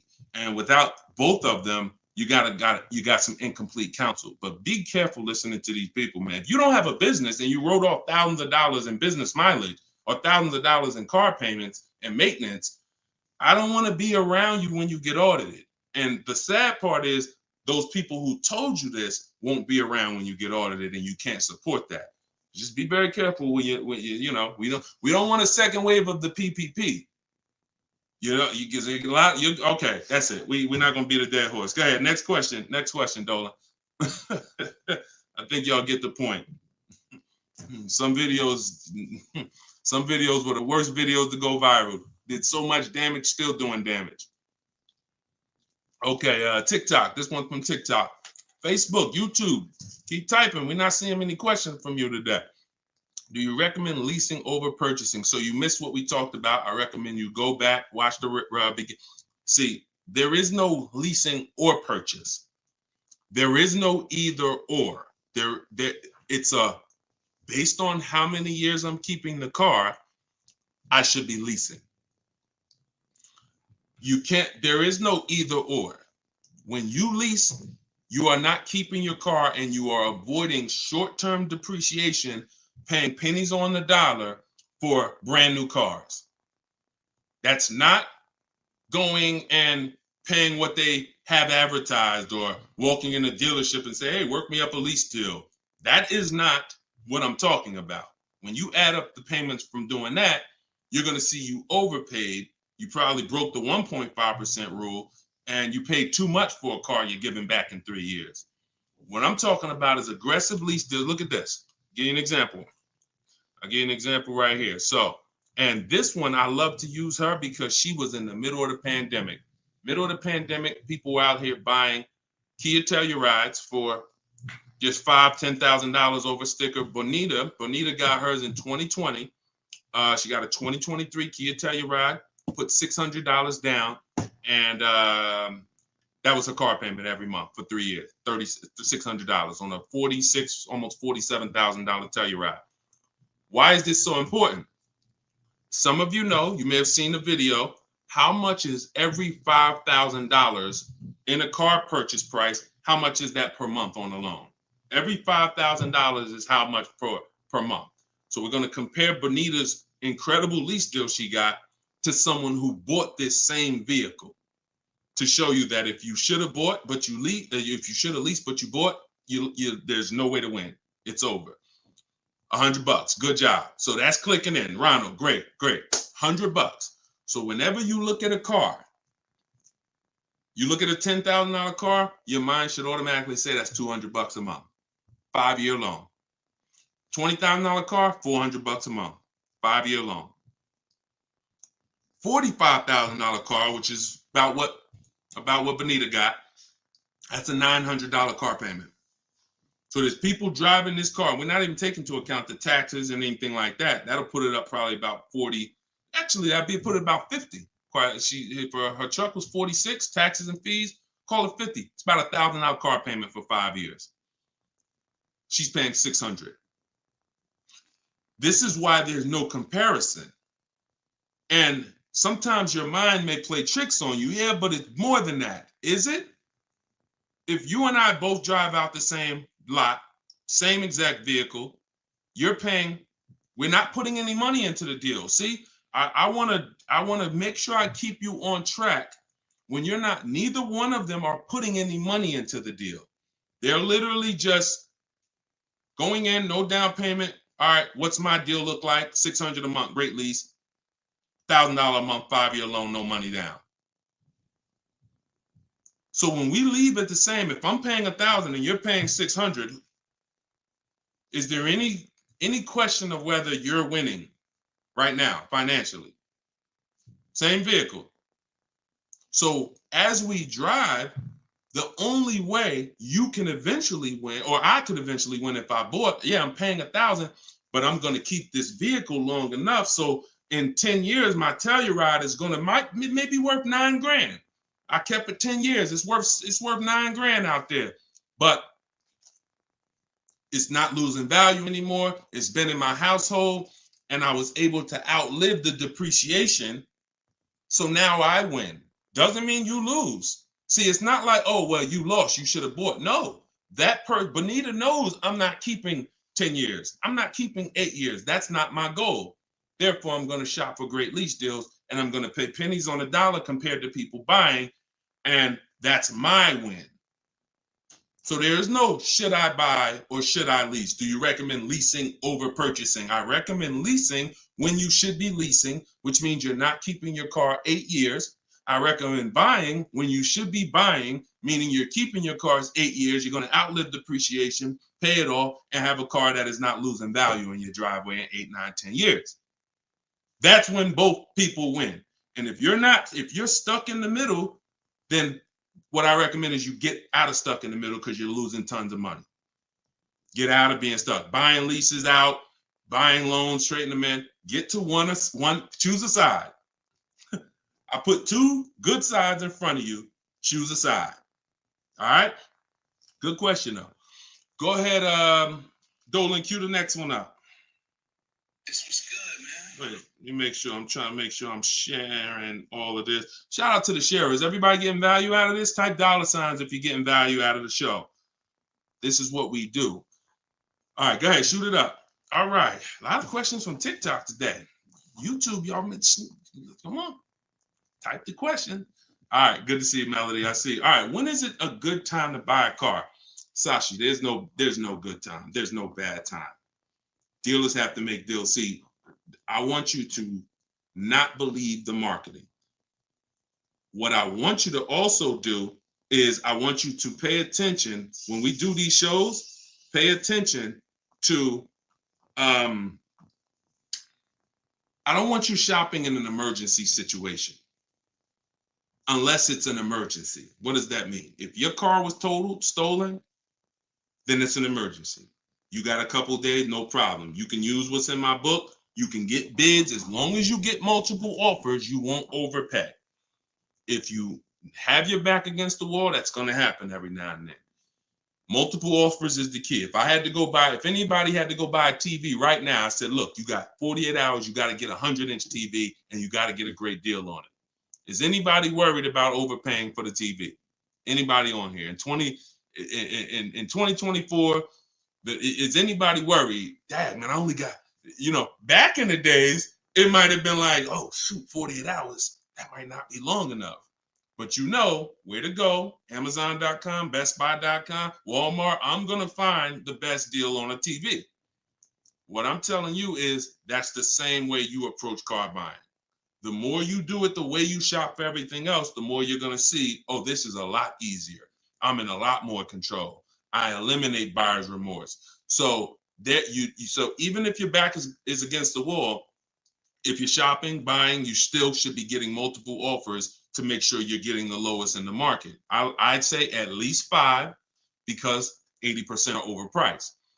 Now, if you have time, then what you should be is in the market early. I teach something called 2 dates. The as soon as date, no later than date. As soon as date means soon as you can make a deal. Don't look at offers until you can make a deal. Don't entertain offers. It's a waste of time. You might say, Deshone, I'm waiting to get this promotion at work in May. Then I'm a car shop. Should I look at deals now? Makes no sense. You can watch the market, but it makes no sense to entertain offers because you're not in a position. So as soon as you could accept an offer. Now that might be today. Then no later than date. That's the deadline. The gap in between that is your leverage. What does that mean? The ability to say no. See, you're about to start shopping in a way where you can say no, and the people that are walking into dealerships usually have put themselves in a position where they can't say no. So they're walking in saying things like, I need a car right now. My lease is up. If your lease is up, call, get a free extension. You shouldn't be shopping with your back against the wall. They're walking in saying things like, man, nobody has cars. That's because one dealer they walked in didn't have cars. Maybe they went to a second one, didn't have the color they want, and they're like, man, nobody has cars. They're broadcasting that energy, which is actually that's going to cost you. When car salesmen, take it from me, I was in there every day of my life for 14 years. Not every day, we had days off, but when you say things, we're trained to hear them. No one has cars. That means price just went up. If I have a car, you're going to pay more for it. This is what the 80%, this is how the 80% think. It's a mind game. So you don't want to be there. You want to be at home. And when you have the ability to say no, now here's what you do. You reach out to dealers for your offers and you're telling them, hey, I can make a deal right now. This is what I'm looking for. But I don't need a car until July 3rd. See, that's power. That means, hey, if I got a car coming next month, I can talk to this person about it. Most times a person walks in, they need a car this week, next week. That means whatever's on the ground, that's all we can talk to you about. But when a person has been proactive in shopping, which is what I want you to do, which is what I'm going to teach you to do, it's all in my book, and it's everything you'll hear me talk about, is when you have the luxury of time, it benefits us. We make our contacts. A dealer might say, look, I don't have a car right now, but I got one coming in 6 weeks. Is that good for you? Yeah, give me an offer. Absolutely. Now, we don't talk. So I'm telling you, you could do it your way, which is call. I always say, ask for sales managers if you're trying to get offers online. If you're trying to get offers from home, we need at least 5. If you're going to do it my way, if you're going to get deals like Danielle and like the people you see me broadcasting the show, you get it at least 5. Sometimes we get 10. I think somebody we showed the other day had 10 offers. So the point is, if you have the luxury of time, you want to use it. Don't be sitting here saying, man, I really can make a deal now or 3 months, but no one knows that. And then you wait until you only need to make a deal in a month. Now you start contacting dealers. You've given away some of your leverage. And if you're shopping for a used car, you can watch the market. When you start looking and you can see, man, I've been watching these cars for 45 days. I see the prices. When I first came, the low side of the market was like 26. Now I see that low side is about 24, 25. So these are things you can't do when you're shopping when you need a car. So there's no good time to buy a car because dealers want to make deals throughout the month. But there is a bad time if you've used up all your leverage. And if you've used up all your time, then you must do multiple offers or you're going to get killed. Sorry to say, there's no other way to say it. If you don't know how to shop multiple offers and you walk in needing a car in 2 days, you are going to overpay. So multiple offers is always the answer. All right. Go ahead, shoot the next one up, Dolan. Great question. This one's from YouTube. I'm only able to get a rental for delivery work. Is there any cons to this method? I don't really, okay, I think you rephrased it. Is there a proper way to rent vehicles for work, or is it fixed market and there's no way to save money? I absolutely not. Renting is going to be way too expensive compared to, this is why when people say, who's heard leasing is like renting? Who's heard that? Type the raise your hand emoji or type me if you've heard leasing is like renting. It's one of the most ignorant statements that there's a lot of ignorant statements made about leasing, but that's one of them. Renting is expensive. Renting, you don't get a lot for your money. It's usually a short-term thing, 1 day, 1 week. You know, maybe if you had an accident, cars total 30 days. It's not meant to be long-term. So what I would tell you is if you were renting a vehicle, I would tell you try to go on Turo, try to find somebody who's willing to rent to you, possibly on a long-term basis where it's not going to be as expensive. Because I'm guessing if you're renting, there's a particular reason for that. But the money you're going to pay in renting, you should probably put some of it to the side, try to get you a car, cash, Facebook Marketplace, something to get out of that cycle and start to rebuild.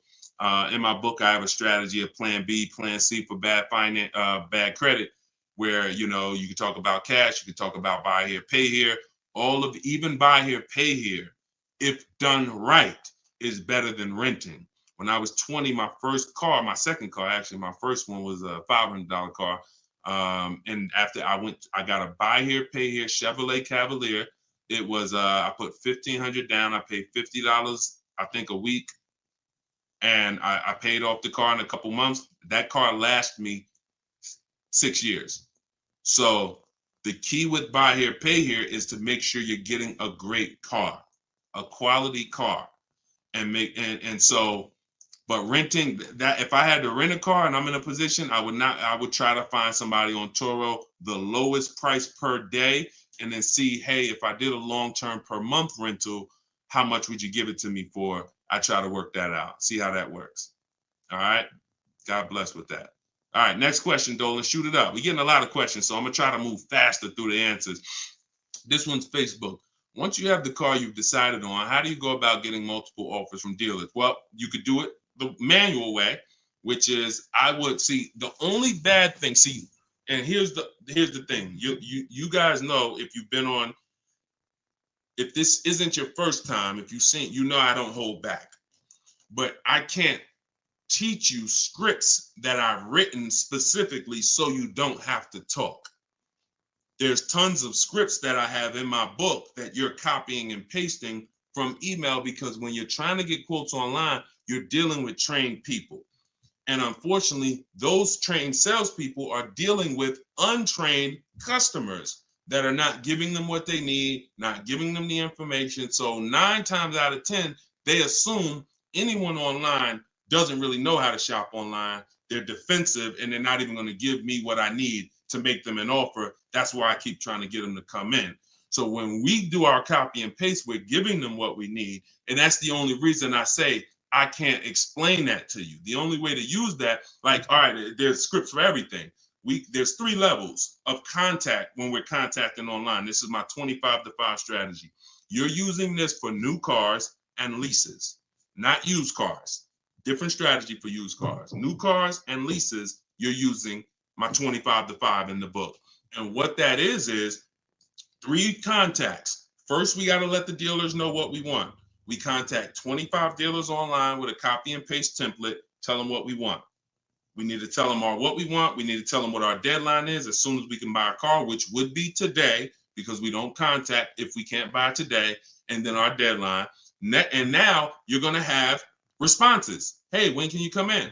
Hey, when can I? Hey, when can we have a phone call? Hey, whatever. So because I used those scripts, I was able to write responses. I had to use those same scripts. Hey, Mrs. James, thanks for the inquiry. Hey, when we have I'd love to help you with this. I have a car. What would be better for us to talk? 1 p.m. or 4 this evening? I had to use those scripts. So I was able to write the responses to them. So we copy and paste. Now, the key is whether you're doing it that way or whether you're calling, the first key is, do you even have a vehicle I'm interested in that matches what I want? So in that initial contact, we're telling them exactly what we want. Color choices. Hey, I'm open to black, blue, gray. I'm open to a sport model or a touring model. I'm open to this. Like, this is what I like. You have to tell them that, or there's no way for them to search the inventory and get you and even see if there's a match here. So once we do that, that's your first thing. Do you have a car? Now, the benefit of doing the 25 to 5 is we're shopping out of 25 dealers' inventories. So we're giving ourselves the absolute best shot of finding something where we don't really deal with, oh, I went to this dealer, they didn't have a color I want, they didn't have the trim I want. If we contact 25 dealers and there's no inventory, that means they're either in between model years, which means, okay, maybe the 24s got sold out, 25s haven't come in yet, we're on that bridge, or it's a rare car, hasn't come in yet, or it's a very rare car. See, that's different than you believing the car is rare because you visited 1 or 2 dealers. Once we contact 25, if the color, we're reaching out for a pink one and the dealer is saying, hey, we don't really have that color, that's when we know. So shopping out of 25 dealers, we get the best shot. We're trying to find who has a car. Second thing we're going to do now is we need to send a quote request. When we send our quote request, we're telling them what we want. If we're buying, we're looking for all cash price because we're not doing taxes. We want a bottom line price. And we're getting that from at least 5 to 7 dealers. Because when you shop correctly, remember this, when you truly have shopped multiple offers correctly, you're going to see at least a $3,000 to $5,000 difference from your lowest offer to your best offer. I've been working with people around the country. We're 2 million followers. We have 1,700 people we've worked with personally since 2021. That is the consensus. 3,000 to 5,000 bare minimum. And in fact, some of you who are looking for higher price cars, you look at somebody like Kimberly. Kimberly used multiple offers. Her Maserati she was shopping for, she picked it up a little while ago, $86,961 vehicle. They offered it to her for $66,261. Deshone, that sounds crazy. She saved 20 grand. Actually, 20,700 on that offer. So now you never can pick. You don't know where the bottom is. She didn't go in saying, if I can't save 20 grand, I'm not getting it. That's not how we go in. We go in, we do multiple offers, and we let the bottom reveal itself. We don't choose the bottom. All right. So once we do that, we're getting our quotes, and there's going to be a lot of people who try to stop that. Hey, we only do business in person. When can you come in? So you need scripts to respond to all that if you're going to do it fast and shop like we shop, 60 minutes, 90 minutes. But if you're going to do it manually, then you can call sales. You can ask for sales managers and try to get them that way. But do not make a decision before you see at least 5 offers. 5 to 7 offers. Nobody who's listening to me will ever buy a car without seeing 5 to 7 offers, new cars and leases. Never. Too much money at stake. All right. So that's how we do it, Damon. That's the intro. And that's the only reason why I can't go deep on my 25 to 5, because it's totally internet based. We do it 60 minutes. So everyone who's like, Deshone, I want to use that. It's in my new digital book, Car Shopping for People That Hate Car Shopping. You can download it in my TikTok bio. You get it for 75% off as part of our launch. And it'll be in your inbox in 5 minutes. Same thing with Instagram. Go to my Instagram bio. You got 30 minutes before it goes back up to $97. Get your 75% off. And I'll post a link. Cue the next question up, Dolan. I'll post a link again for you guys here on YouTube and Facebook. Here's the emergency link. All right. This one's from Facebook. We got another question from Facebook. Hey, I'm in the USA, originally from Canada, and no credit in the USA as yet. Should I buy a used car with cash or a new one? What I'm afraid they'll give me a high rate. What do you think best option? Hey, if you got the ability to buy a used car cash, that's what I do. I'd get a great car, spend as little as possible on it, Facebook Marketplace, because I'm not looking, if I can, to go into a high interest loan when I can get me a car and then I can build my credit. I want you to follow Haley, somebody named Shonda Martin. Her brand is called Road to 750 Plus. She's very similar to me in that she does these Q&As all the time. She's live. She's a genius. She's clearly studied for many, many years to understand. And even me using her thing, her strategies, I've added at least 80 points to my credit just from things I didn't even know. Like, and the real person who's an expert is going to show you where the blind spots are. Things you didn't know, and that's what Shonda is. Some of you may follow her. She's amazing. Yeah, Cavante said, yeah, she's amazing. She is. So follow her. But yeah, I would be looking to get something inexpensive, point A to point B, little as possible. Make sure you find wherever you live, ask around who's the best mechanic in town. Ask like who does everybody know in town that, you know, fixes cars, just a good guy, good woman. And you find them and you say, look, I'm about to go pick up a car. I'm gonna buy it privately. Well, can I pay you, you know, $100 to inspect it for me? Get yourself an inexpensive car, and that'll give you the ability to be on the road. At the same time, you have the ability to have the time to invest in your credit. So when you're ready to make a power move where credit's concerned with a car, be it leasing, financing, you're good. All right. But if you go buy a car overpriced interest rate, it could really set you back. It can really set you back. It's happened to too many people. Great question. Cue the next one up, Dolan. Great questions today. YouTube, should I buy a car cash or do I get a loan? It's a great question here. A lot of great questions. This is a matter of, look, nothing that I teach is really one size fits all. That's been the problem. 8-year rule, absolutely. If you're not keeping 8 years, that is one size fits all. That's why it's called a rule. You should be leasing if you're not keeping your cars 8 years. If you're buying, you should be keeping them more than 8 years. But when it comes to the cash or loan, here's what I've experienced. And the people who pay cash or don't pay cash, this is kind of what weighs it for them. What are they doing with, what are you doing with your money? Is your money making you money? If your money is making you money, I would have people come in the dealership, clearly had the ability to pay cash, because I would ask them, you know, so how are you paying for the car? And they say, you know, I'm thinking about, you know, writing a check for it, but you know, what are the rates? And if we had a special interest rate from the bank, like 0% or 0.99%, 1.99, 2.99 even, they'd usually take the bank's money so that their money could keep making money for them. So if that's you, and the rates are low, that's why whenever we shop for a car, you always want to check, are there any special interest rates? That's the first thing. I teach something called the bank bidding war. It's not just dealers that bid for our business. It's banks and credit unions too. So in the bank bidding war, there's 3 rounds.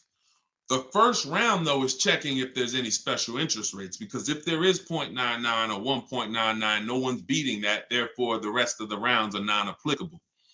So if you can use the money cheap, that's when you use the money and you let your money keep working. Now, another person, a different person, Deshone, I'm not really investing my money. You know what? I just kind of like to keep things to a minimum. I got my cash over here. Okay, then. I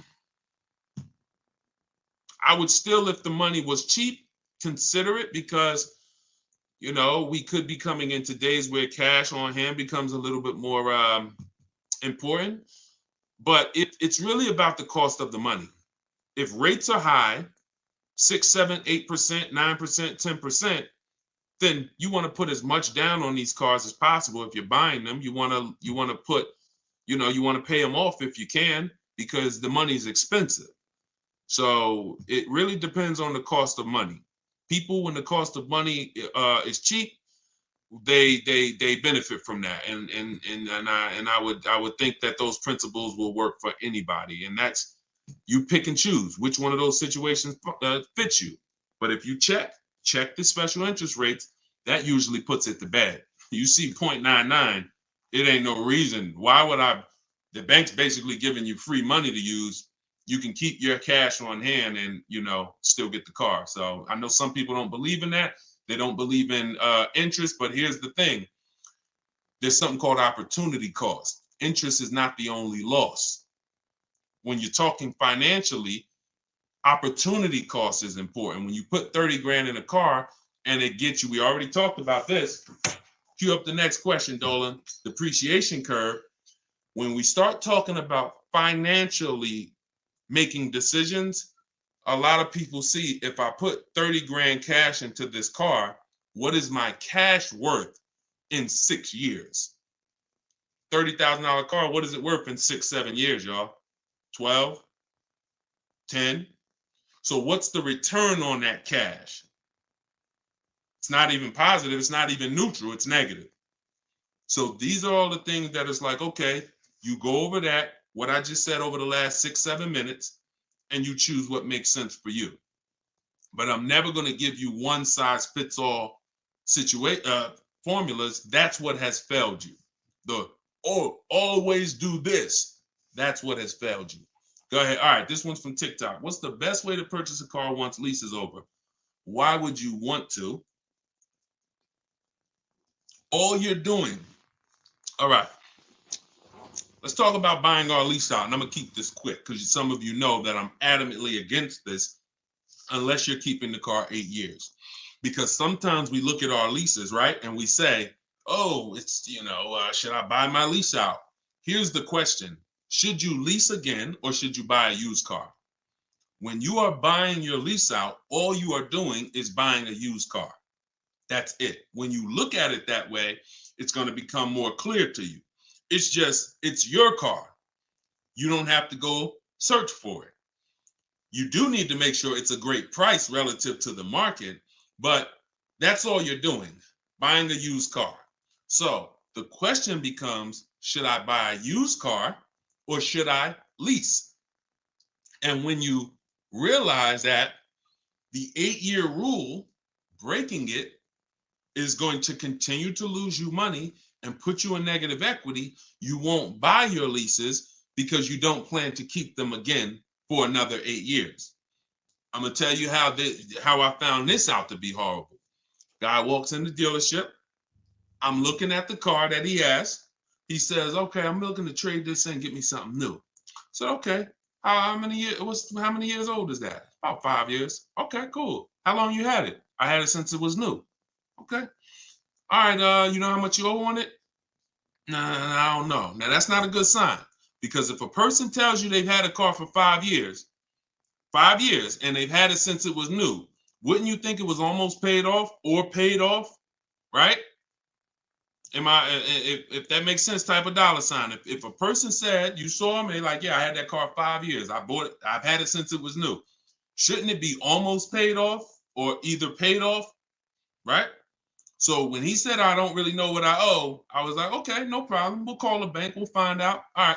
So I have the used car manager look at his because everyone who's in this position, I'm going to tell them about leasing. So I'm looking forward to that, because once I tell them about leasing and I show them the numbers and like, hey, you keep trading these cars, look how much you're going to save. And some people will come in and their car was paid off. And I'm like, good thing is whatever that car is worth, you're going to get all that back. You're not putting it into your deal and using most of it as a down payment. So I've literally changed people from financing or buying to a lease, giving them a check back for their whole car that they was coming to use as a trade, and they get a check for $12,000, and then they leave with a lease with no money down or little down, and they're like, yo, this is great. So I'm thinking I'm about to lay this out for him. And so used car manager goes, looks at his car, may say like, okay, I think the car's probably worth about 18. Okay, perfect. So let me call the bank, find out what he owes. Hey, how are you? I'm calling for Mr. Johnson here. Yeah, he's interested in replacing his car. We need his payoff. Okay, the payoff is 18,000. Wait a minute. How the heck is the payoff 18,000? Hey, Mr. Johnson, they're saying you still owe 18,000. Dang, it's that much? Yeah, I didn't know it was that much. Wait, I thought you said you had the car since it was new. Yeah, I did. You know what happened? We leased it for 3 years, and then we had bought it when we bought it after the lease. That's how I learned how bad this was. So I'm like, okay, because when you buy your car off lease, most people, you're going to need a 6-year loan to have a similar payment. So if your payment was 400 and you buy the lease, you're typically going to need a 6-year loan to have around the same payment, right? So picture this, 3 years to lease it, then you get a 6-year loan. 6 plus 9 is what? 6 plus 3 is 9. Anybody on here signing up for a 9-year loan on a car? Anybody?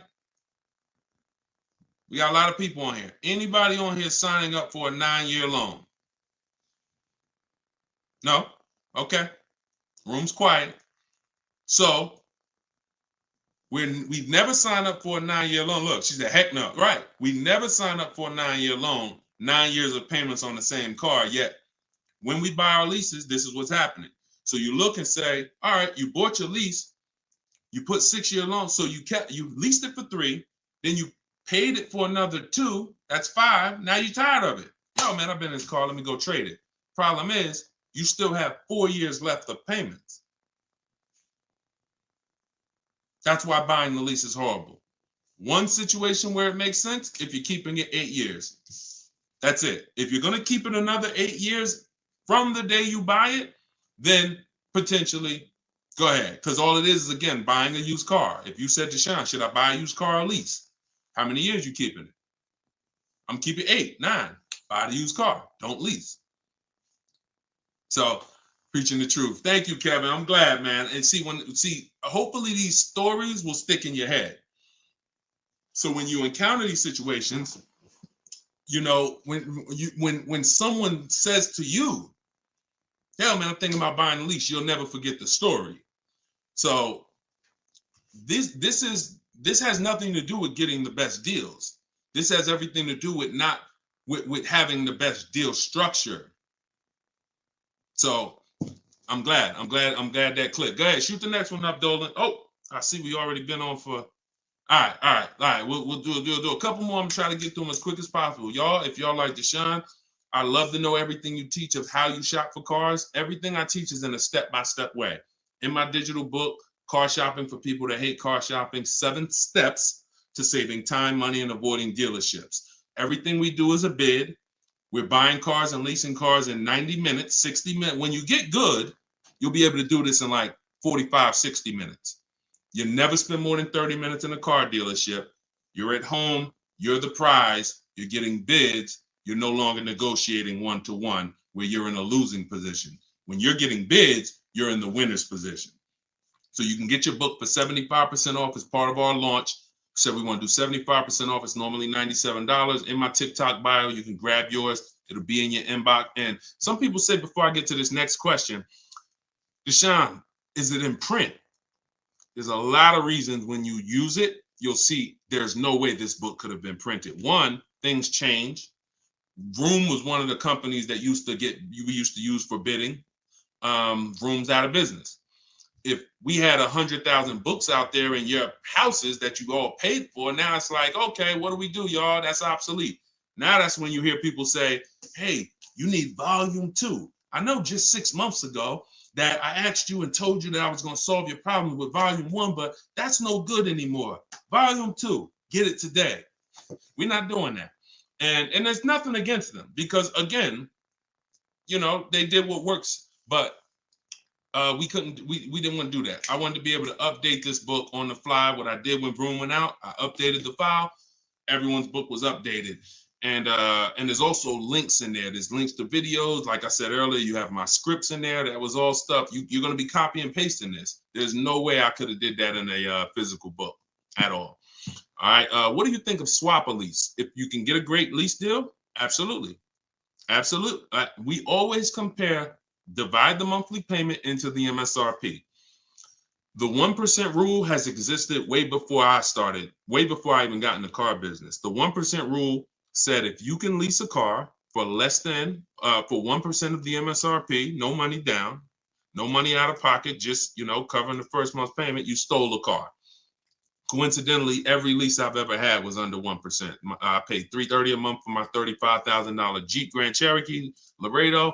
I paid $325 a month for my Infinities, then $345. Then my highest one was $390, and that was a $45,000 vehicle. So these are under 1% leases. In order to get 1% leases, you need to shop multiple offers, but you also need a great lease program.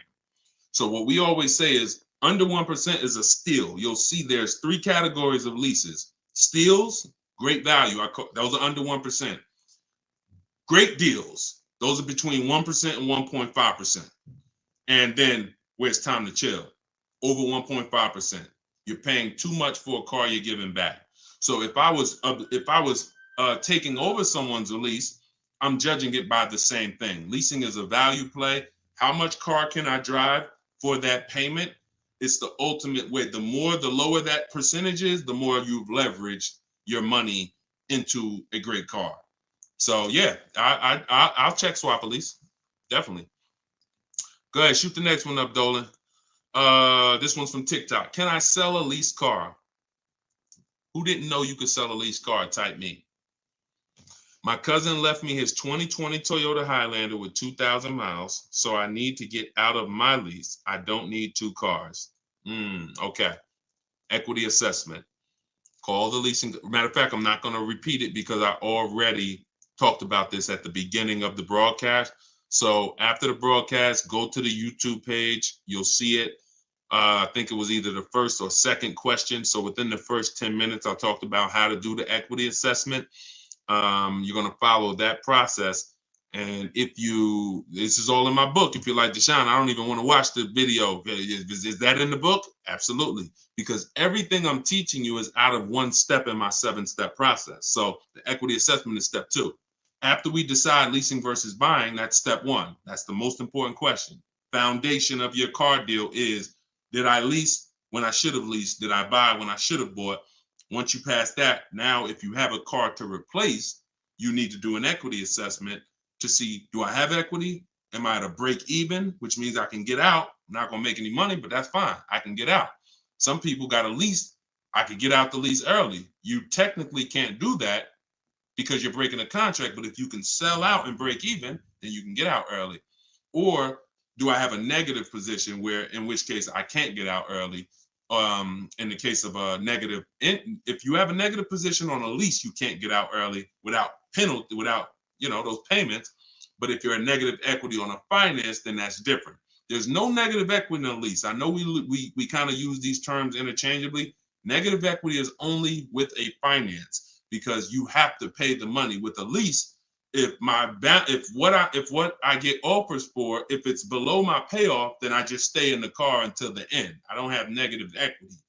So you do the equity assessment, and hopefully you can break even. And the good thing about Toyota, if they haven't changed it, and I remember right, they don't have a third-party restriction. So you should be able to, if those offers you get are what you owe or higher, then you should be able to sell that car right to CarMax or Driveway or AutoNation, whoever makes you the highest offer, and you can be out of it literally. You do that today, you could be out of that car tomorrow. All right, so keep me posted. Go ahead. Shoot it. See, we're over an hour.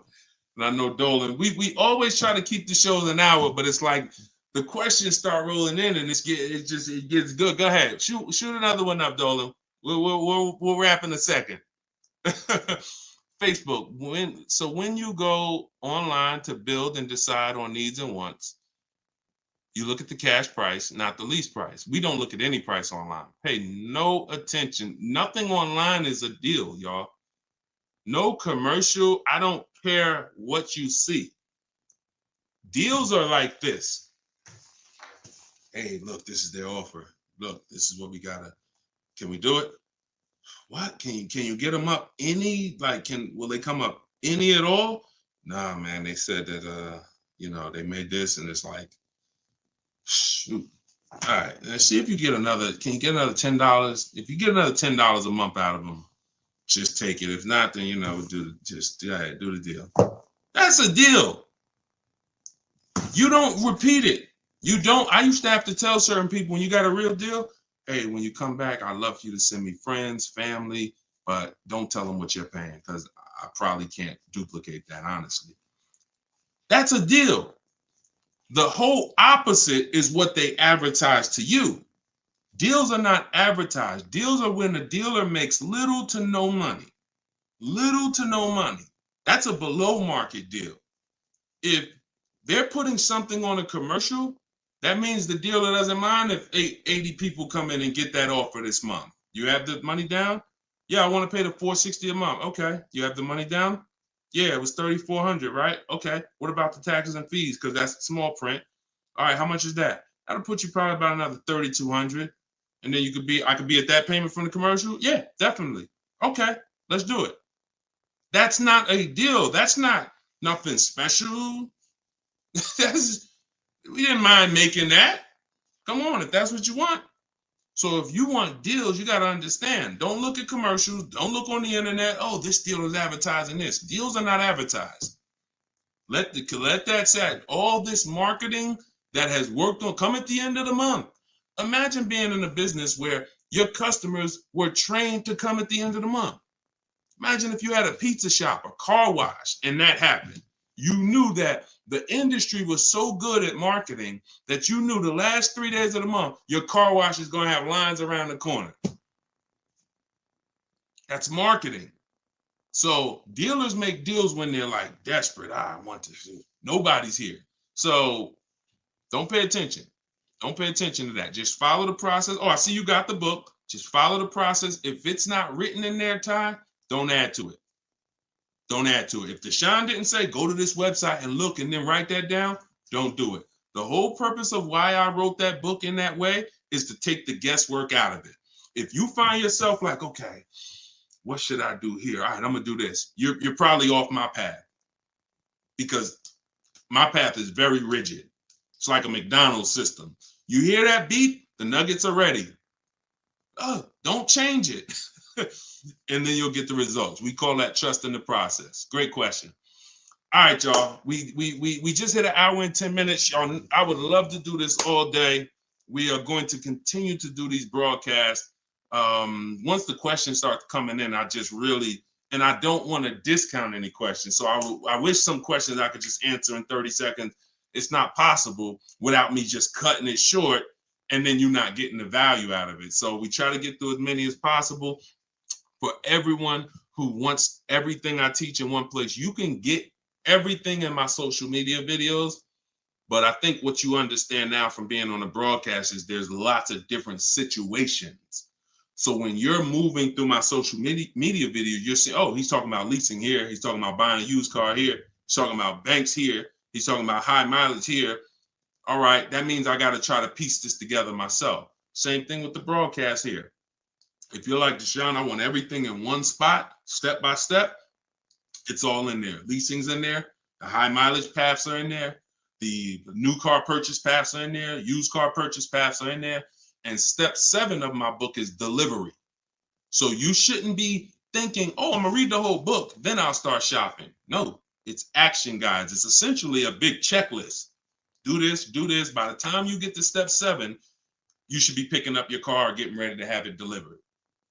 So that's the way it is. You don't take a quiz at the end. The quiz is if you did it right, your car's on the way. So everyone can get your book for 75% off as part of our launch. It's in my TikTok bio. Grab yours, use it, and please make sure you email me your deal. As soon as you make your deal, send me an email. Deshone, check this out. I don't want to see just the car you got. I want to see the price you paid. You're going to have price assurance, and I'm happy to be on this journey with you. So get it in here. I'm going to send this link. I'm going to type the link one more time for you guys here on Facebook and YouTube. In case you missed the countdown, I just typed the link. You can grab it there. TikTok, Instagram, it's in my bio. Click that website and then click that button that says 75% off. So until then, thank you, Ty. Great questions today. Great questions. All the questions were good. And I'll see y'all on the next broadcast. We'll keep this going. God bless y'all.